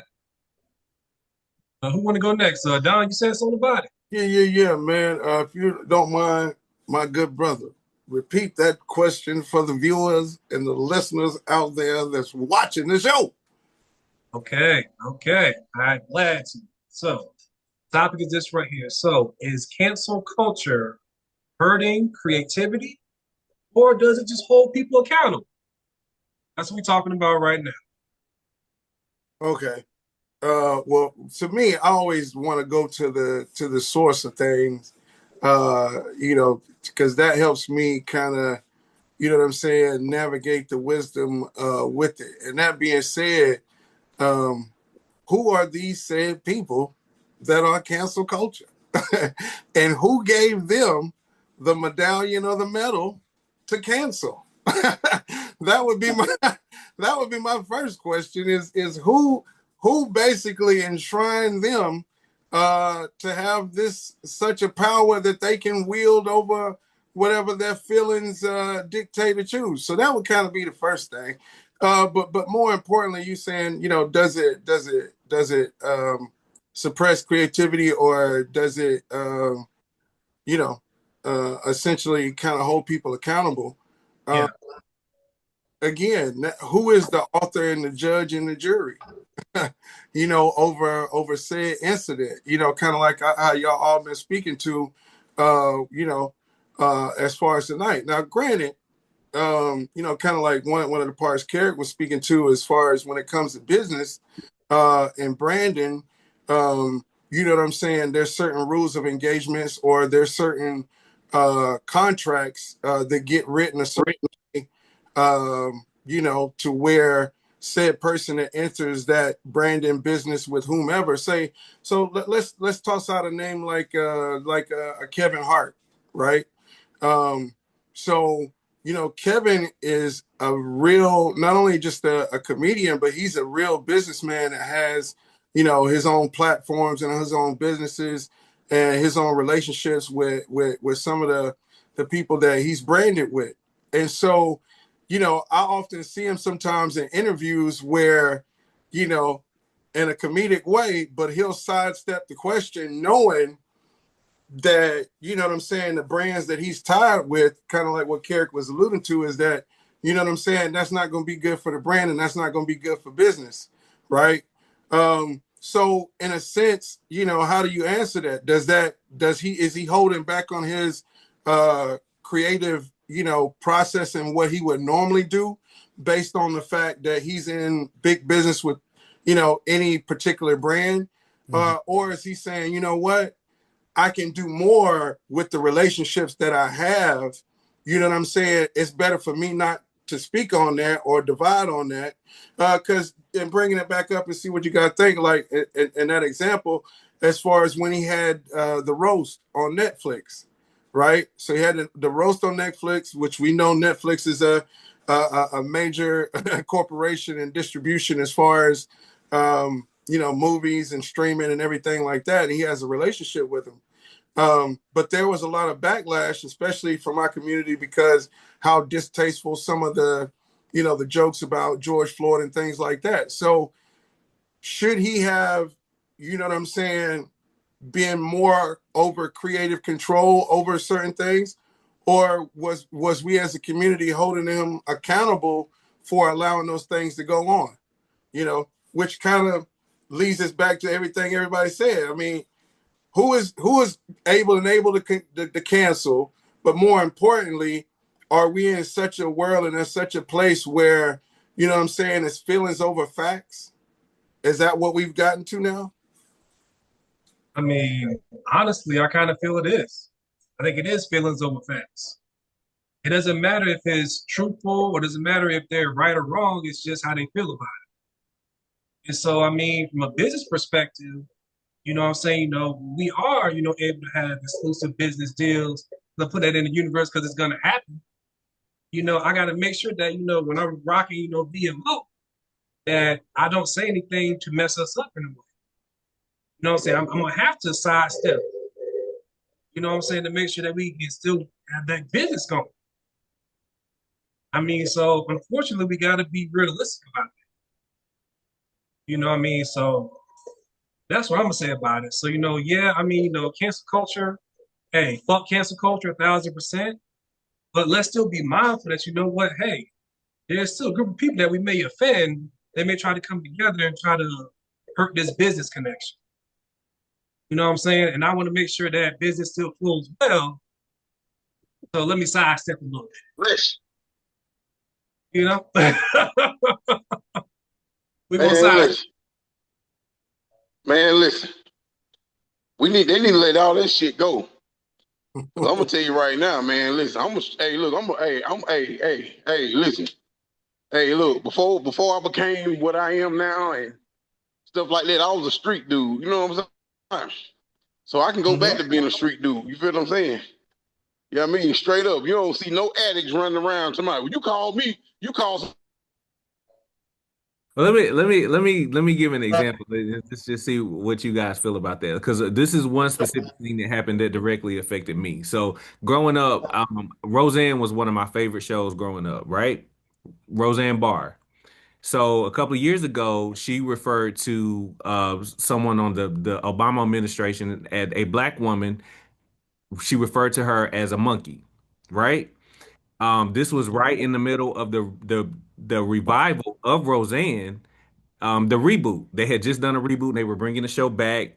And so like it was a big deal because of her comments that were extremely offensive to the African American culture. That ass got canceled. Not only, and she personally got canceled, but then what they did was with the reboot, they canceled the reboot of Roseanne and brought the show back and called it The Connors without her. So the show went on to do like 5 or 6 seasons as The Connors, but she was not a part of it because of her comments that she made about a black woman. So that's where I took my stand, and it was hard for me because I grew up watching the show. I love the show. I love Roseanne, but I'm just like, okay, well, you just showed me where you stood as it relates to people that look like me. So now I can't support you. So that's my stance on where I say, you can say whatever the hell you want to say, but just be prepared for the consequences. So freedom of speech, you take it, have your way, but just know that every action has a consequence. Yeah, you know what? You're right about that. But one thing about me being a comedian, see, when I come out and I say stuff, you don't never hear me really talking about somebody. I'm not talking about nobody in no community, gay, whatever. It don't even matter. If it's funny, it's funny. You feel what I'm saying? I don't. You feel what I'm saying? Like I'm not out here bashing anybody. People got to understand the difference. That's what I was saying. Like you gotta know where you are and know who you represent, and you can't just be saying stuff like that. Like I mean, that's like going to a show and everybody in the audience fat, and then you just talking about fat people. Let me tell you about this fat girl I know named Wanda or whatever. You know what I'm saying? And you got all these heavy set people. Of course they're gonna be mad, throwing sandwiches, shit, that shit, and everything. You know what I'm saying? It is what it is. You feel what I'm saying? You know what I'm saying? You know, but it is what it is, man. Like I said, I hate that. I really do hate you got to watch what you say. You feel what I'm saying? So, you know, I mean, hey, it is what it is. It is what it is, you know. So, you know, I mean, like my GM told me one time, we had a young guy, he was transgender or whatever. He came to work and she was basically like, listen, you got to watch what you say around this individual. You can't be saying just anything, which I never did, you know what I'm saying? Because I'm not that type of person. You feel what I'm saying? I love everybody equally, no matter what race, gender, whatever you are. You know what I mean? I'm good, you good, I'm good. You feel what I'm saying? I'm not here to talk about anybody whatsoever. When I do what I do, I just like to have fun. You feel what I'm saying? So, and I'm pretty sure a lot of people out there, that's all they want to do. And you voice your opinion on different stuff. You know what I'm saying? That's going on. I don't think you should be blackballed or anything. I'm not going to go here and talk about somebody white. You know what's funny? The people that was at my job, I worked at, the white people, they hear somebody say they hear somebody say something about somebody black. They say, I got black grandkids. You know what I mean? That's like now I can say I got white grandkids. You know what I mean? So don't y'all talk about white people because I got white grandkids. But like I said though, man, I think it's just crazy, man. How society's going today. You can't say shit without somebody thinking bad about you. Mm-hmm. True. That's true. So what would Money Mike say, man? Niggas already know what time it is. Nigga, the other day somebody came over talking crazy and everything. I had no reason to be there to listen to anything that was going on. No, I'm just kidding with you, man. Oh, Lord have mercy. I'm done. You're going to have people walking around on eggshells because now they're not going to know how to be authentic and how to really express their true feelings because like offend somebody. Oh yeah, I'm not going to talk to him because he's going to be offended by what I just said. So now, you know, people going to tiptoe around certain things. And then if you ask them something, then like you said, how Kevin Hart will kind of dance around the subject, but not really answer what they really said because, oh, I can't offend you. So I'm not going to go there. You know, just the other day, you know, I had one of the customers said something about African-American. I said, hold up. I said, first off, just say black people because I get offended when I hear African-American because for one, I've never been to Africa, even though that's my culture, my roots. I was born here in the United States. I'm an American of South Carolina, a citizen. So I don't like being called African-American because if you truly know some Africans, they don't like us. They do like black people. And for us to be called African-Americans when actual Africans don't like us, they need to just phase that out and just, you know, don't do what Trump said and just call us the blacks. Just say black people because there's nothing wrong with the term black people because that's what we are. That's our color. That's what we claim. Yeah. But the only thing about that, GT, that I have some, you know, some issue with is that's a color. Like that's the part that I think about it that hasn't really been addressed is because you attaching us to a color that doesn't attach us to any legacy or heritage or history. Mm-hmm. You see what I'm saying? So that, I mean, not saying with you personally, but I'm saying like with the ideology of it, I have an issue with it because you know what I'm saying? I guess at least with the African descent part, although like, you know, even on that part, I got an issue with that too as well, like you said, because, you know, never Africa, but we were here first. You know what I'm saying?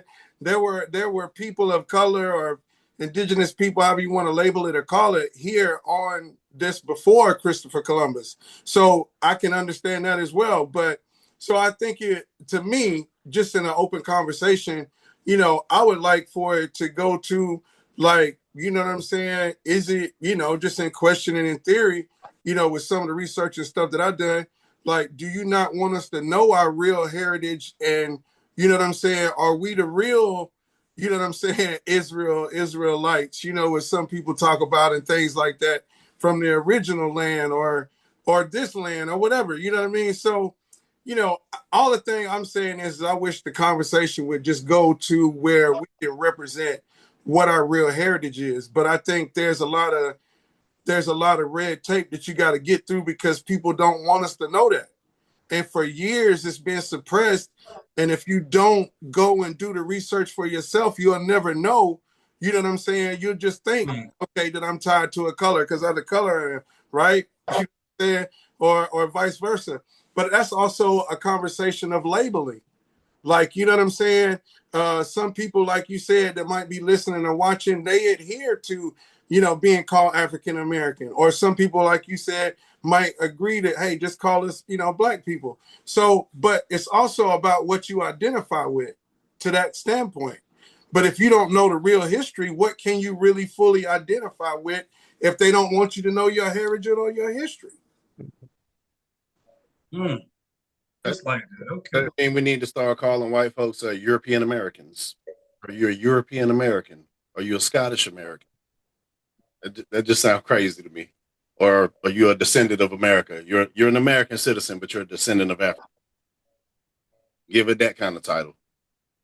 And we all got names and social security numbers. Shit, my name's Trinell Smith. You feel what I'm saying? That's just it.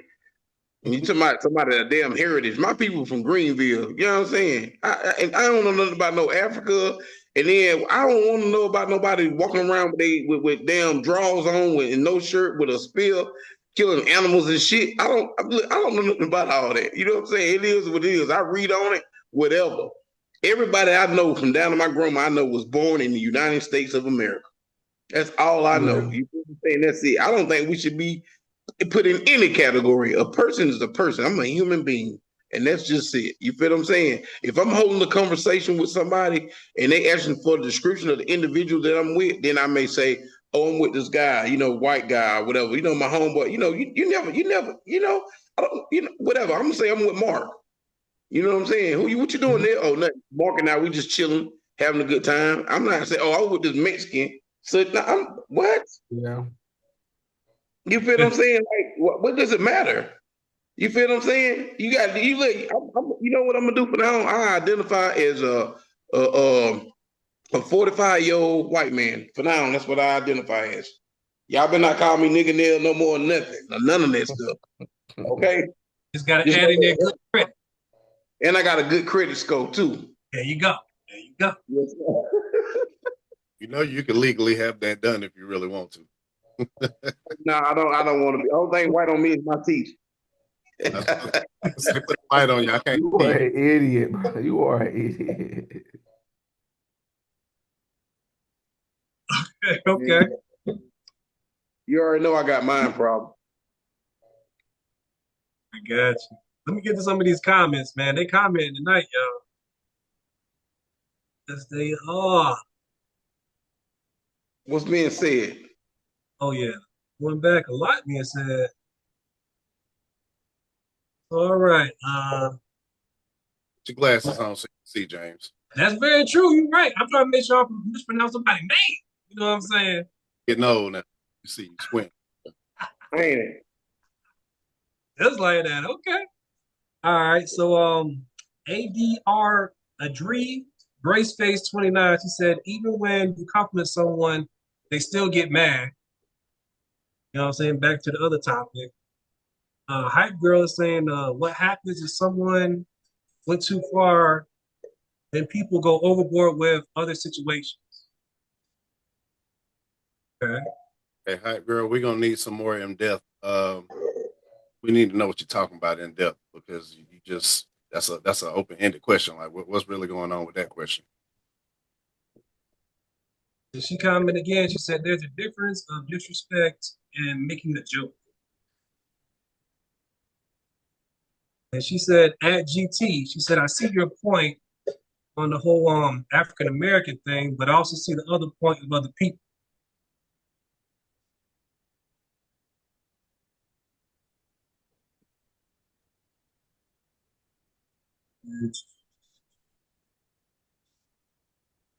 I just say that we really just get rid of titles altogether. Black people don't say white people, Mexican, Latina, none of that.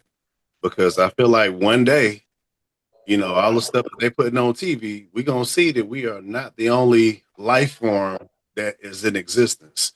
So the day that we do see something else, we just gonna be considered humans, and they're gonna be whatever they are, but we're gonna be the humans. That's gonna be what our race is. That's gonna be what our culture is. We humans. I wish it would just go straight to that. What do you identify as a human? That's what I identify as. Keep Well, plain, hey, plain and simple. hey, I'm gonna tell you like this right here. How do you women be going crazy around here? Shoot, you might have if an alien come down here. Shoot, I might have a kid go to school and they say they're Mars American. You know what I mean? It is what it is.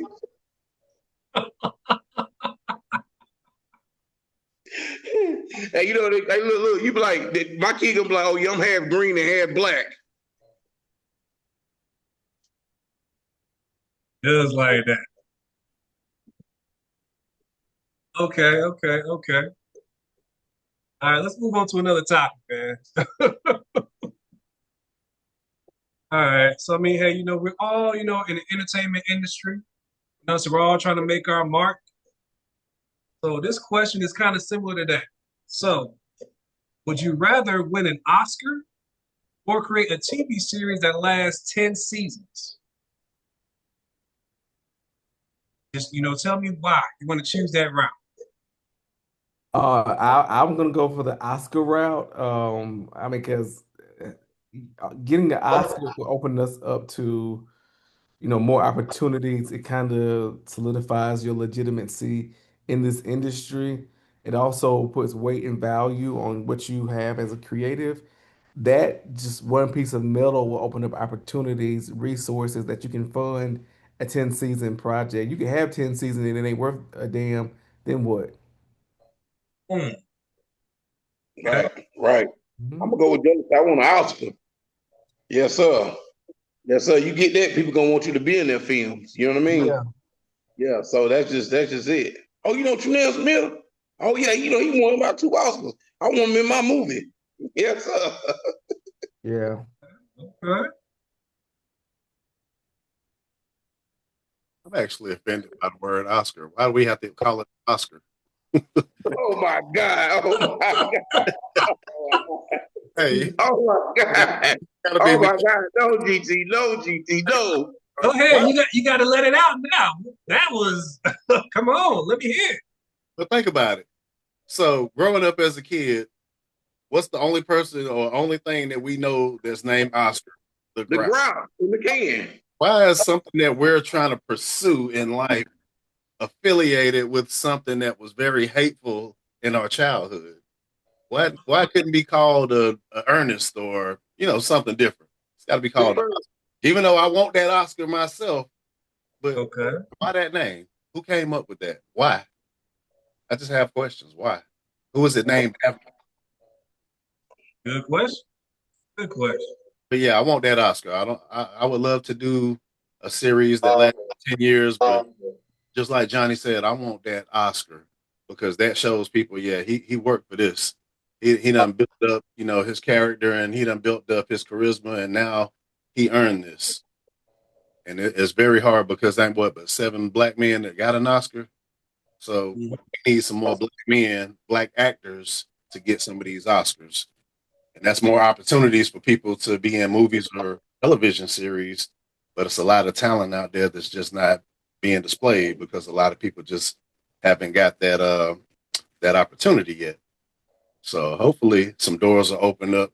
So, the people like the Tyler Perrys and the Ryan Cooglers, the 50 Cents will see some of this other talent that's undiscovered. And next thing you know, hey, it could be somebody from VMO. It could be all of us from VMO getting that Oscar one day. Never. So shout out to all the producers. Holla at your boy.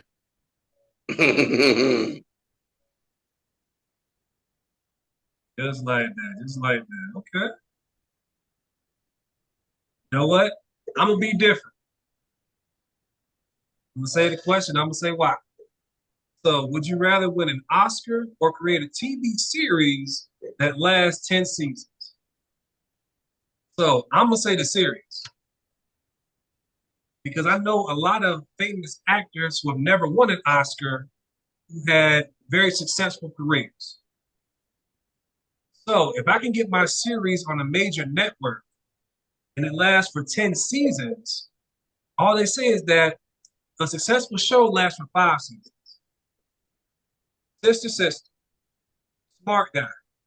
You know, so there's many shows out there that last for those 5 seasons, you know, are classics. But you can still definitely continue to keep working after those shows are gone. If you've lasted 10 seasons on a major network, okay, you know what I'm saying? Like, I mean, like My Wife and Kids. If you really look at what Damon did, he made his own lane. He made sure that, you know what, this is independent. You know what I'm saying? He's still making money off that show because it's on a major network. And he talks about that all the time.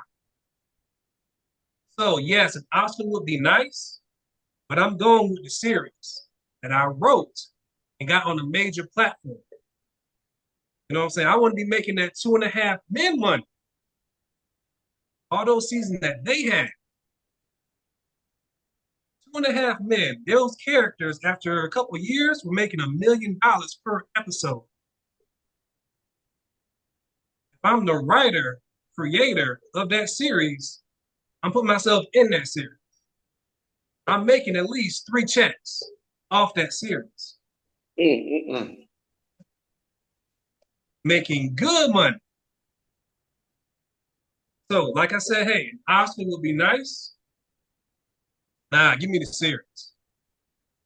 Got a question for you. Right? How long did that show Family Matters last? How many seasons? You know, for a while, right? Yeah. We watched them grow up. So, what are these actors doing now? Are they still getting royalties off of that show? It was on a major network, but yeah, they was on for 9 seasons. 9 seasons. But yeah, some of them are not even able to really get jobs because what happened to little Judy that went upstairs and never came back downstairs? And now we don't research what she's doing now. She's doing OnlyFans. My God. Yeah, a show that went 9 seasons. Yeah. She was a major part of this show. Yeah, but don't work in everybody's favor. But there's a backstory to her situation in particular, because I watched the the reunion, and they addressed that about why her stint was so short on the show. See, a lot of times we don't get the backstories of what happened with these shows, but that particular and that girl you talking about, she basically, the reason why she was kind of cut out of the show was because she had a mom manager that basically was very unruly on the set, that made the production as well as the executives and the producers of the show said, wait a minute, she just got introduced, she can be let go. We are not going to be held accountable to your demands of what, you know what I'm saying? She has a small role. So that's part going back to what we were kind of talking about earlier, as far as, the early beginnings of cancel culture within the industry, where she might have got blacklisted or blackballed due to the fact of her representation on that specific show. But that show, if I'm not mistaken, because I still see it, come on TV, it's in syndication. So that's why me speaking on it, on the topic, I would rather, like James alluded to and said, having an Oscar is great, but I would rather go with the show, because if it moves into syndication, that's how you get and long-term residual money, although it might not be big checks or this. If you're a writer and producer and even probably star in the show, you getting 3 checks, but the checks are going to be bigger. But more importantly, the reason why I would say, the series, for me, and like you said, the Oscar having that, accolade, on your resume is huge for the door that it can open, and the relationships and the partnerships that it can open. Absolutely. But more importantly, what it would mean to the culture. Like one of my greatest shows or famous shows is Martin. And I look at how Martin is in syndication and still running. Even the Jamie Foxx show, you know what I'm saying? The Fresh Prince of Bel-Air.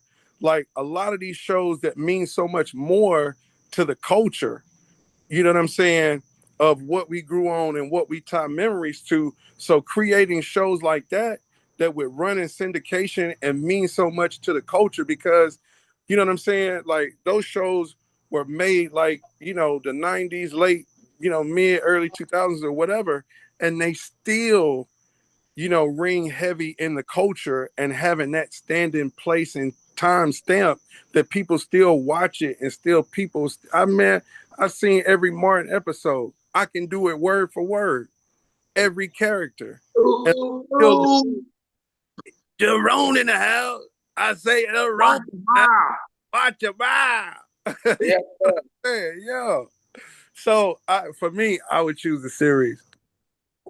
Well, listen. Niggas, and it's gonna start a VMO crew. One of y'all got to play a midget. Oh, excuse me, I didn't mean to say that. A little person. You the shortest one in the crew. So it's gonna have to be you. I'm not shorter than y'all. Who I'm shorter than? You shorter. You the shortest one. You sure? No, you the shortest one and you the blackest one. Oh, I'm the blackest one. Shots fired. Hey, listen. Ain't no way. Hold on. Ain't no. Doug Grizzle, you taller than me? And you do know that. Yes, sir. What you is, 6'1"? Yes, sir. Oh, an inch. Whoop-de-doo. I'm gonna put my Timbs on. It's all good. you just think that beard make you taller. Because you look like a grown man with that beard. That's all it is. You're like, hey, you see how you offended though? You see how you just got offended? That's why society is the way it is now. Because everybody get offended. Look. Put your short ass. Hey, look. See, I might be shorter, y'all, but I'm the best looking one in the group. GT think he is, but it's me. You feel what I'm saying? That's all I got to say. You feel what I'm saying? And the youngest guy in the group look like he the oldest guy in the group. So we need to go there. You know what I mean? So that. Hey, that's fine. That's fine. You know, I got all these kids. That's why. So, man, I'll take it. Hey, listen. I just wanted to just crack everything up a little bit. You know what I'm saying? Make everybody laugh type deal. But yeah, man. Hey, it is what it is, man. I got you. Oh, in the comments, they saying another classic is, of course, Living Single. My wife, she just commented. And somebody else commented, said, they like watching House. Hype Girl said she like watching House. It's a medical show. Oh, yeah, it's a good show. Oh, yeah. Hype Girl said she'll be the short person for y'all for us. Okay. Oh, yeah. For the Yeah. Yes, sir. Yes, sir. I got a little something brewing. I guess I'm gonna have to make me a movie on my cell phone. You know what I'm saying? I can do it. You know what I mean? I can make it happen. Yeah. I always wanted the nigga. I always wanted it. The nigga nail show. I'm gonna make it happen.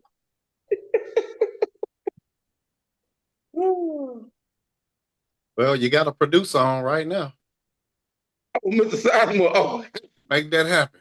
Hey, look. Hey, Johnny probably thinking like, ain't no way. Most controversial show of all time. Just say, not near. No, sir. We the place of opportunities. Let's.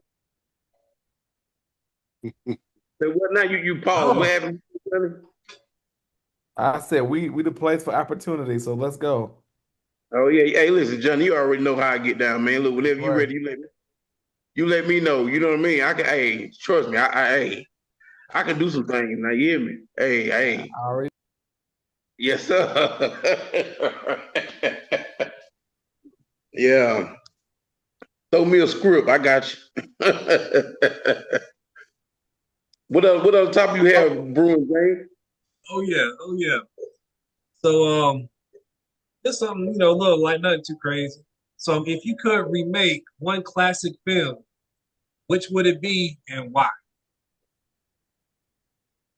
I would like to do a black version of The Hand That Rocks the Cradle. That's probably one of my favorite movies. I think that is that movie was amazing back in the day, and I think all black cast, all black story. Okay. Big dope. I mean, 'cause you think about it, people love true crime shows now, like murder mysteries. That's what's eating right now. So, to tell it in a modern day version as a series, yeah, I think that'd be dope. Okay, okay. Showtime production presents Mystic Rock Joe Cranium. That's right. Man, I don't know. We got all black cast. It's probably Ain't nobody dying on that one. Right. Lasting all the way through. I don't know. I think I'll change the color purple, make it an all white cast.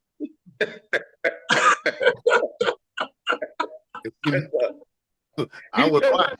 That's gonna be dope. I would The watch. color gold. You know, really to beat me. Hey, What now? He said color gold. What would be the name? Yeah, Laughing should have said yes, the color purple. Yes, the white purple. And another movie I would make that I would remake is Stand By Me with an all black cast. That was a good movie. Okay, okay. Uh-huh. It'll be called Lay By Me. I'm just kidding. Cause you know a nigga ain't gonna stand too long. I got one even better for you. The Goonies. Oh yes. Oh my God. The Goonies. Oh my God. I can see it. We can call it the niggas. I mean, that'll be good. You know what I mean? It'll be it. I'm talking about, boy, hey. I was gonna say the Goonies, but I got another one. All right, go ahead. What? Why the Goonies? The who? I said, why the Goonies? Man, because just think about it, man. You got several kids that grew up together, grew up poor. You know, they wanted to go on an adventure, went up in the attic, found a treasure map, and went to look for the treasure, ended up finding the treasure and saved their whole community. Sound like what we do now. Oh yeah. Oh yeah. Community, uplift, rebuild. That's us all day. Yeah. No, but see, it wasn't called that. It was called New Jack City. That's the movie you thinking about. They went out there in the community, and then they got the money, and then they started giving the turkey to the poor people and shit like that. That's already a movie. I'm sorry, but listen though, the Goonies, yeah, that'll be. I'll ass down before I make change. Oh yeah, right. Yes sir. I like that. God Almighty, baby, why is you? God Almighty, didn't I tell you what I was doing? Man, I ain't having no more kids. I ain't having no more kids. God Almighty. Anyway, that was a good movie too. I'm trying to think of another movie. What movie? I just had it in my head for my daughter interrupted me. Okay. Got you.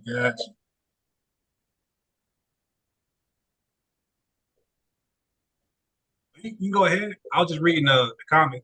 Oh, okay, yeah. So yeah, I don't know, man. Man, it's so many different movies here, till it's pitiful.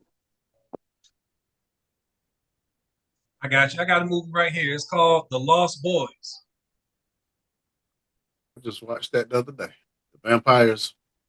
Yes. Yeah. All right, James, don't be calling it the Lust Boys. No, I ain't you. No, I ain't gonna call it that. Shots fired. How many people got watching? Oh, we just hit over 5,000. Oh, okay. 5.5K. But yeah, that vampire movie, man, I used to love that back in the day. Thinking that an all-black cast, man, that'd be amazing, man. It's a good movie too. The Lost Boys. Yeah. So I guess if it was a black movie, it'd be called The Lost Dads or whatever. I don't know, because it'd be a group of kids looking for their daddy and shit. And it's a bunch of black dudes that ran away from home. So I don't know. vampire done got their ass or whatever.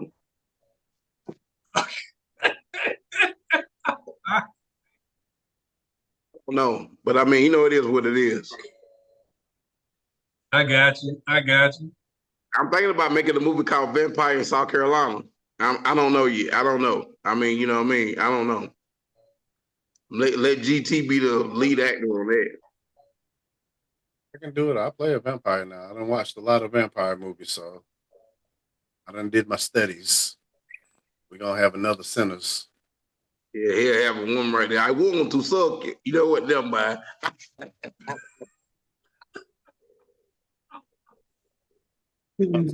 Again, y'all, we want to give a shout out. Thank you again for Johnny Sizemore and Kerrick jumping in on us and showing some love tonight. So, ladies and gentlemen, for sure. Showtime Productions. Check out their show, Complicated the Series. Some good stuff. My man both of them got talent. I mean, extraordinary talent. Very true, man. True. They got a stage play coming up called Backbone as well, so go check that out. Yeah. Yes, sir. That's what's up. Hey, Darren Grizzle, man, what about you, man? Yeah, man. If it was a series that I would have to remake, it would be it would probably be Friends. Oh, wait a minute. They made Friends off of Martin. So I guess they already did that. A lot of people don't catch that reference, but yeah, that Friends was like the white version of of Martin. Essentially, they took a black show, which okay, hey, they put their twist on it. But in all seriousness, Living Single too.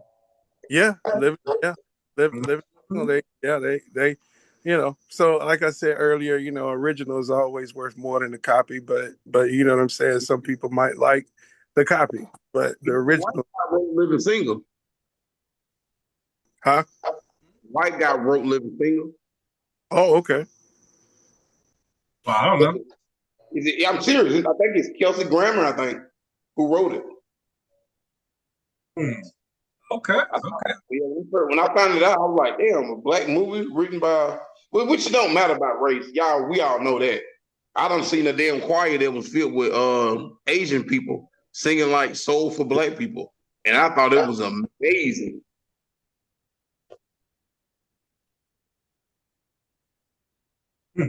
Yeah. But the movie I would probably want to remake or a series I would want to remake with an all black cast would more than likely be the House of Dragons. I think the House of Dragons with an all black cast and us having that representation of back in time, you know what I'm saying, the roles were reversed and you know what I'm saying, we had, which I think we did, we have the castles and the, you know what I'm saying, tell a different history than the one that's been presented to us that we just came on slave boats, which but all them slave ships, but ain't not one slave ship was intact, which again, okay, who would want one to be, but at the same time, like we supposedly came over here in droves in all of these slave boats, and that's a history that you want to tie us to, but nothing else, none of the great things that, what I'm saying, we have implemented in this world. So, but yeah, I think it would be funny as well to see, you know what I'm saying, us in that kind of genre lane, which I know it would make a lot of people upset. Be like, I don't want to watch this. This is not what history is about. Well, yeah, but you've been lied to if you didn't know. So there you go. Gotcha. Okay. But my mom, she just commented. She said, "What about 227 with Jack?" Oh yeah. 227. That was a good one there. 7 was. I don't think they would be checked. No, we talking about shows that make an all black cast, right, or all white cast, or vice versa. Vice versa. I don't know if 227 would be funny with an all white cast. depending on who plays the characters. Because who would play Mary? Would you get Betty White from Golden Girls? That's when I want to do. That's when I want to do Golden Girls. That's when I would remake the Golden Girls. I call it the Black Girls. Okay. Aunties. The aunties. The aunties. That might be, yeah. Hey, hold up. I'm a patent that because if I see a show come out called The Aunties, I'm gonna be upset. Because I said it first. Johnny, we need to do some work. I know you still watching. Yo, let's make a show called The Aunties. I know y'all got some creative writers. I put my 2 cents in there and tell you how we need to do it, what we need to do, and then you take it from there. But I want the credits. Don't do me like Tyler Perry did Christian Keys and just take over and don't put his name on there. I want my credit. The Auntie. Oh no, man. Listen. I got a show I want to come out with called The Housewives of Section 8. I mean, you know what I mean? So, you know what I mean? So you know what I'm saying? Like, you know what I mean? So, I mean, it is what it is. I got a movie I want to come out with called EBT. You know what I'm saying? Hey, listen, it's going to be on the popping too. We're going to have all these little hood rap, everybody chilling, sitting at people's house, going to be a bunch of poor people getting together to talk about people that's being successful and just hating on them. You feel what I'm saying? Around drinking 40s, waiting on first of the month checks to come. I think it'll be a good movie because I've seen it growing up, so I got a lot to write about. And there'll be true stories too. You know what I mean? Yeah. Okay. I think I'm gonna get on that starting tomorrow night. Yeah, I'm gonna get on that. Yeah, I gotta do that. Yeah. Matter of fact, I can get a show and call it GA. That means government assistance. You know what I'm saying? I'm just write about some girls in the projects talking trash about each other. You know what I'm saying? Hey, I think it'd be good. Yeah. And so I got another little podcast thing that I came up with. Okay. You know what it's called? What it's called? At the Pump. Yes, sir. Because we're going to have a gas conversation. You understand what I'm talking about? I'm talking about At the Pump. Hey, listen, I'm telling you now, you watch what I do to it now. But see, At the Pump, I'm going to be everybody at the pump. I'm going to be all the different characters. I'm going to be all of them. I'm going to be everybody. You see how we up in a group like this? It's going to be me and all of them. And every last one of them. I'm going to be talking different every last one of them. You know what I'm talking about? I might have somebody out there talking like Eddie. Hold on now, look. You come by the pump, we do all this kind of stuff. We have a good nigga. Hold on while I pump this gas. You already know what time it is. Shut the fuck up, everybody. You feel what I'm saying? Only that motherfucking bullshit. Hey, look here, man. I just want to voice my opinion and let everybody know what I mean and what's going on. I'm just kidding, y'all.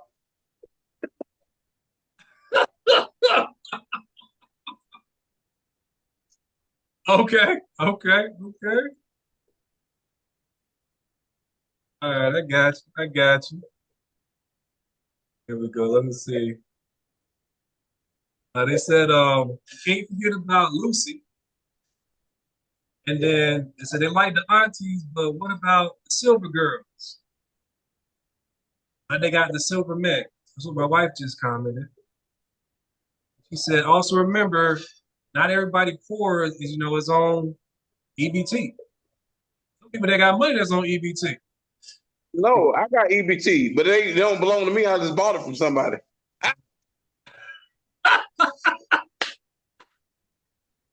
And listen, who said it was gonna be? And nobody look, hold on, my people, hold on, my viewers. Don't get it twisted now. It's not gonna be an all black cast. I'm gonna have some white people in there too that stay in the trailer park. So it don't even matter. I mean, you know good and damn well ain't nobody no Coda set got no EBT. If they do, it's a problem. You feel what I'm saying? But one thing I will say is this right here. They got all these shows about people being rich and shit. I'm thinking about EBT. Shit, that is what it is. But the show ain't just about getting EBT. The back play of the story is the people that's getting the assistance or whatever and the way they live their lives and the way they carry themselves. That's what that's about. Like I said, the Housewives of Section 8. You feel what I'm saying? I done been around people. You feel what I'm saying? In the apartment complex and see how they act and see how they go on and shit like that. You know what I'm saying? So it'll be a damn good show. And the seasons will never stop because everybody gonna watch that shit. Cause you know how much drama gonna be in there? You know how much drama? Everybody love drama like the Housewives and shit like that of Atlanta or whatever you want to call that shit. people with all this motherfucking money and y'all arguing back and forth with each other and shit. Ain't no way in the hell I'm gonna be a millionaire sitting around other people and having confrontations about stuff. What? That's crazy. I'm not gonna be arguing with nobody and I'm a millionaire. If you don't gotta come around me. You understand what I'm saying? These people got enough money to have bowling alleys in their house. If I got that much money, I'm not arguing with you about nothing. There's nothing for us to even talk about. You feel what I'm saying? But like I said, drama pain, and that's just simple as that. I'm just joking about something, but I can really write some shit and to make it pop. Because it'll be worth watching. Everybody gonna be wondering what's going on with Kiki. You know what I'm saying? How her baby got taken and all that shit. I mean, come on, let's be for real. That shit pop. Now, don't get it twisted because it's called EBT. It's about black people. No. EBT, Section 8, that's about anybody. You know what I'm saying? This Everybody thoughts. What now? EBT, everybody thoughts. Yes, sir. I'm just saying, shit, hey, for real. I can make it happen, Captain. Yes, sir. I got I'm just messing with y'all. Gotta have some fun. That's why we VMO, baby. We have fun. Yes, sir. I mean, I would. What you got, Snowman? What you got? Let them see you, Grizzle.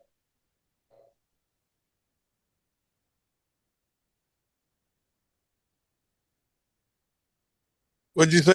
I said, Snowman. I said, let the people see you, man. You've been too quiet, man. Bring the philosophy and drop some gems on them. That's what they're waiting on. Okay, what we talking about? What you talking about? Yeah, we still talking about the movies. Well, what's another one that you would want to be an all-black cast? Because we getting some ideas. Because we just had a producer on here, so we getting some ideas. We're gonna write some stuff. We might set it out. We will set it out. We are going to set it out. Okay. Yeah. So yeah, man. Talking about movies to redo. I probably like to do Jaws. You know what I'm saying? With the sharks. Black people gonna be in that movie. Huh?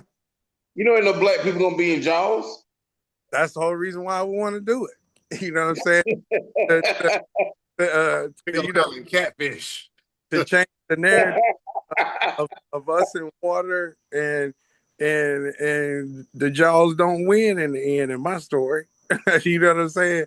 Because supposedly we could overcome that fear of the water or whatever, saying we don't swim, which we do swim. You know, some of us love the water. I love the water. You know, yeah, I love being by the water. It's something about the ocean and the beaches and the water, man. And so, yeah, because growing up in my childhood, that movie, you know what I'm saying? Like, in my attempt at that time, like, it really was like, man, I want to go to the water and don't know if that's in the water, but I love the water, man. To this day, I love being by water. So, yeah, I would probably want to remake that and put a spin on it where, you know what I'm saying? Like, yeah, we do that thing, like really get in there and the shark be like, you know what, man, I ain't dealing with these folk, man.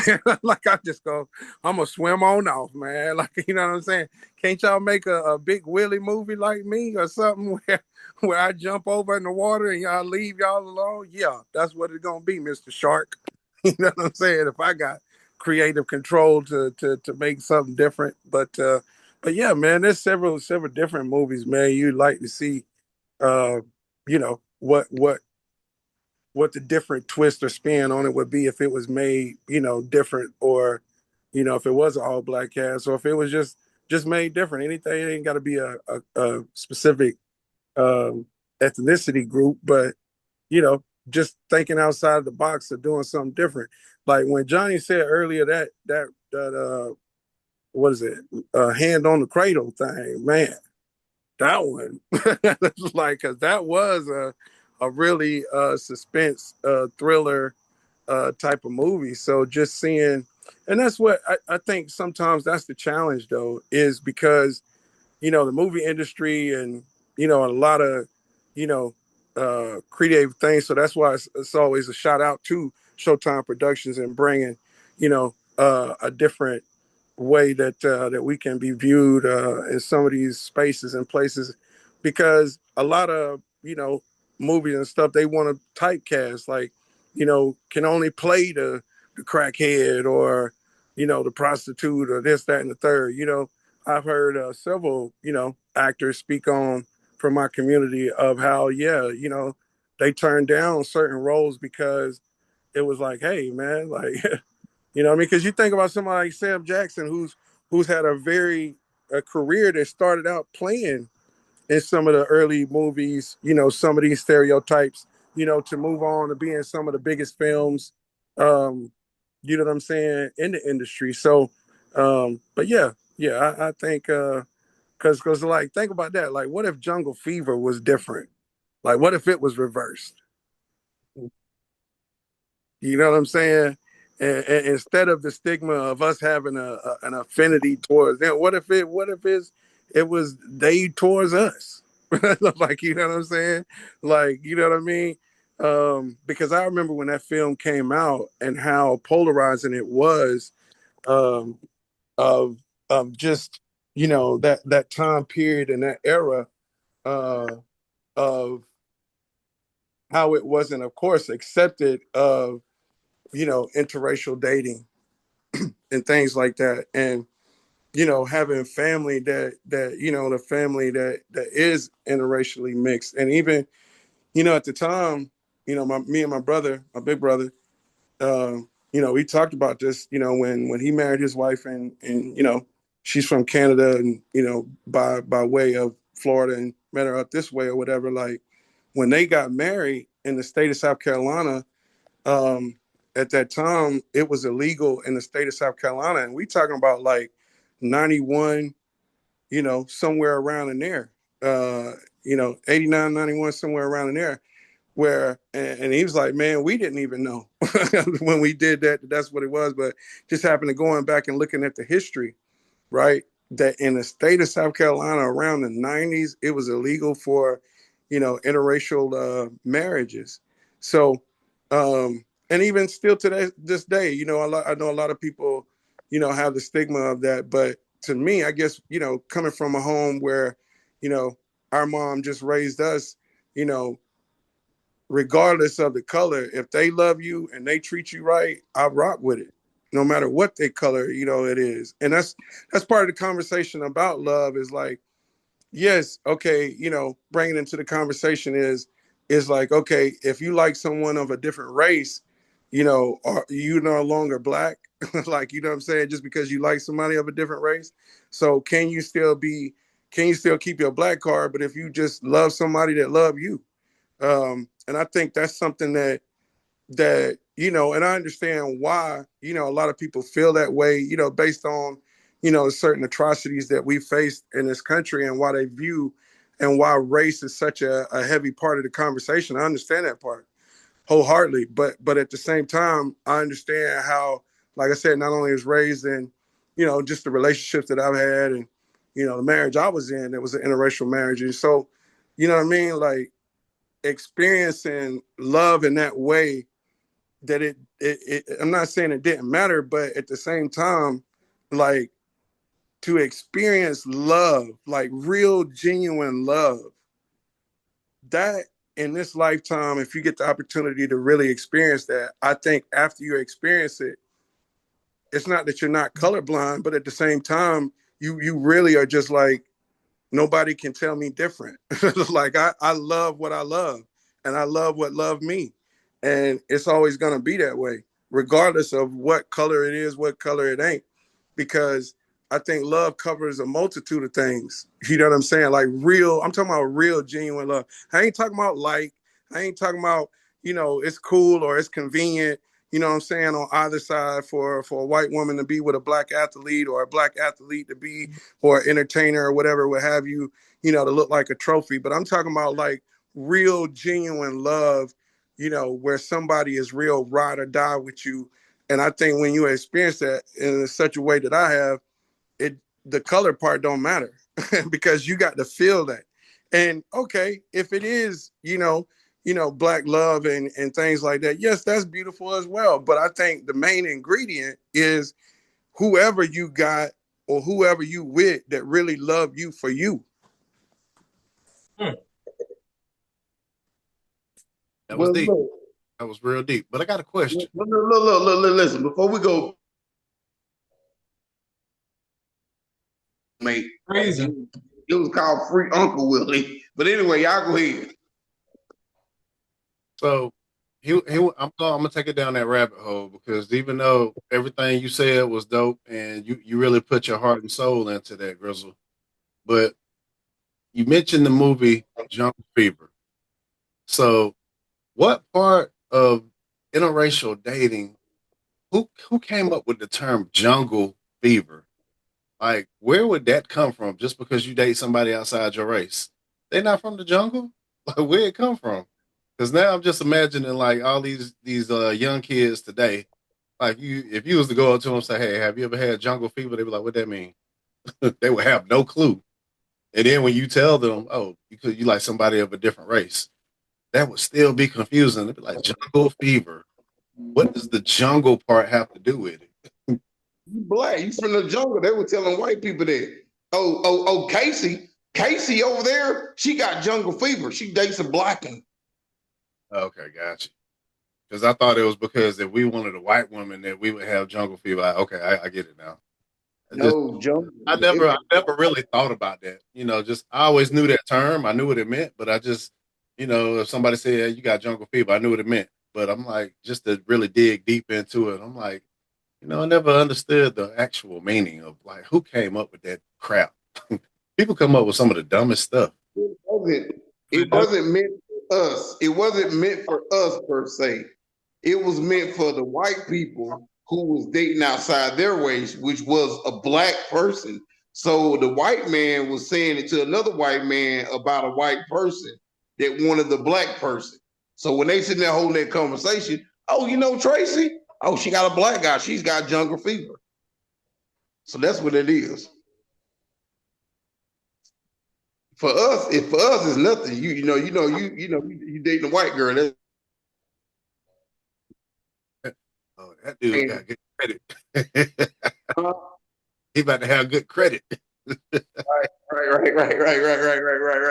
My will, you better know it. You about to get that potato salad with the raisins. Oh my. Hey, listen, man, I don't know where that shit come from, because I got plenty of white friends and they got them potato salad ain't never had no damn raisins in it. Right. Hold up, but you got them older folks. They love putting raisins in it, because I have seen that in my lifetime and I ain't touch it. Raisins don't belong in a. Now I put it in a regular salad, yeah, but not potato salad. See, where I'm from the hood. See, we don't eat shit with raisins in it, period, because you go to eat something that look like it got raisins in it, nobody raisins. And all I can tell you, I didn't eat raisin bran. We ate regular cornflakes. We had a cereal called Save Flakes. You know what I mean? Just got save on that motherfucker. That's just it. You know what I mean? I remember my step grandma, Miss Felice, she'd be like, I'd be like, Miss Felice, it's roaches in the cereal, but there ain't no roaches. Them just burnt cereal. No, I never. You're freezing. T-Mobile again. Moto G. Oh my God, you can't. I froze. Yeah. Why can I hear you guys real good and I can hear myself? Because you got a moto. Now you really know, though. Yeah, you ain't gonna talk to rolling, nigga. You ain't gonna be talking to rolling too much. Oh my goodness. Well, yeah, hey, it's 11 o'clock. We're gonna go ahead and end it right here. All right. We appreciate all the fans that's been on and rocking with us. Keep on rocking with us. And then we're going to switch over to that new page. We're going to rock with the new page, so that way we can get more algorithms out there. Very true. Hey, trying to get a new page up to 1,000 followers. Then we'll be able to transfer over there. All right. Go ahead. Do I have access to that page? We're gonna have to start going live from that page so the algorithm can get out there, because just by them going on there, a lot of people ain't gonna know. But when they go on when they go on TikTok, and they see us live, then they can click on, and now that's going to start that algorithm. So we need to just start jumping on it. Got you. But I'm saying we can't go live now until we have 1,000 followers. Okay. Yeah, so I mean, I go in there all day, but you can't say go live at all. It's just create or post. So. Okay. All right, people. Need y'all to follow that page, V.M.O. Radio. That's it. But again, man, appreciate everybody, man, for all the likes, the comments tonight. Again, man, check out the full length episodes on VMO Radio on Spotify, Apple Podcasts, iHeart, man. We all over the place. Again, man, we appreciate y'all. Remember, the mic may be off, but the movement never stops. All right? Peace. Peace.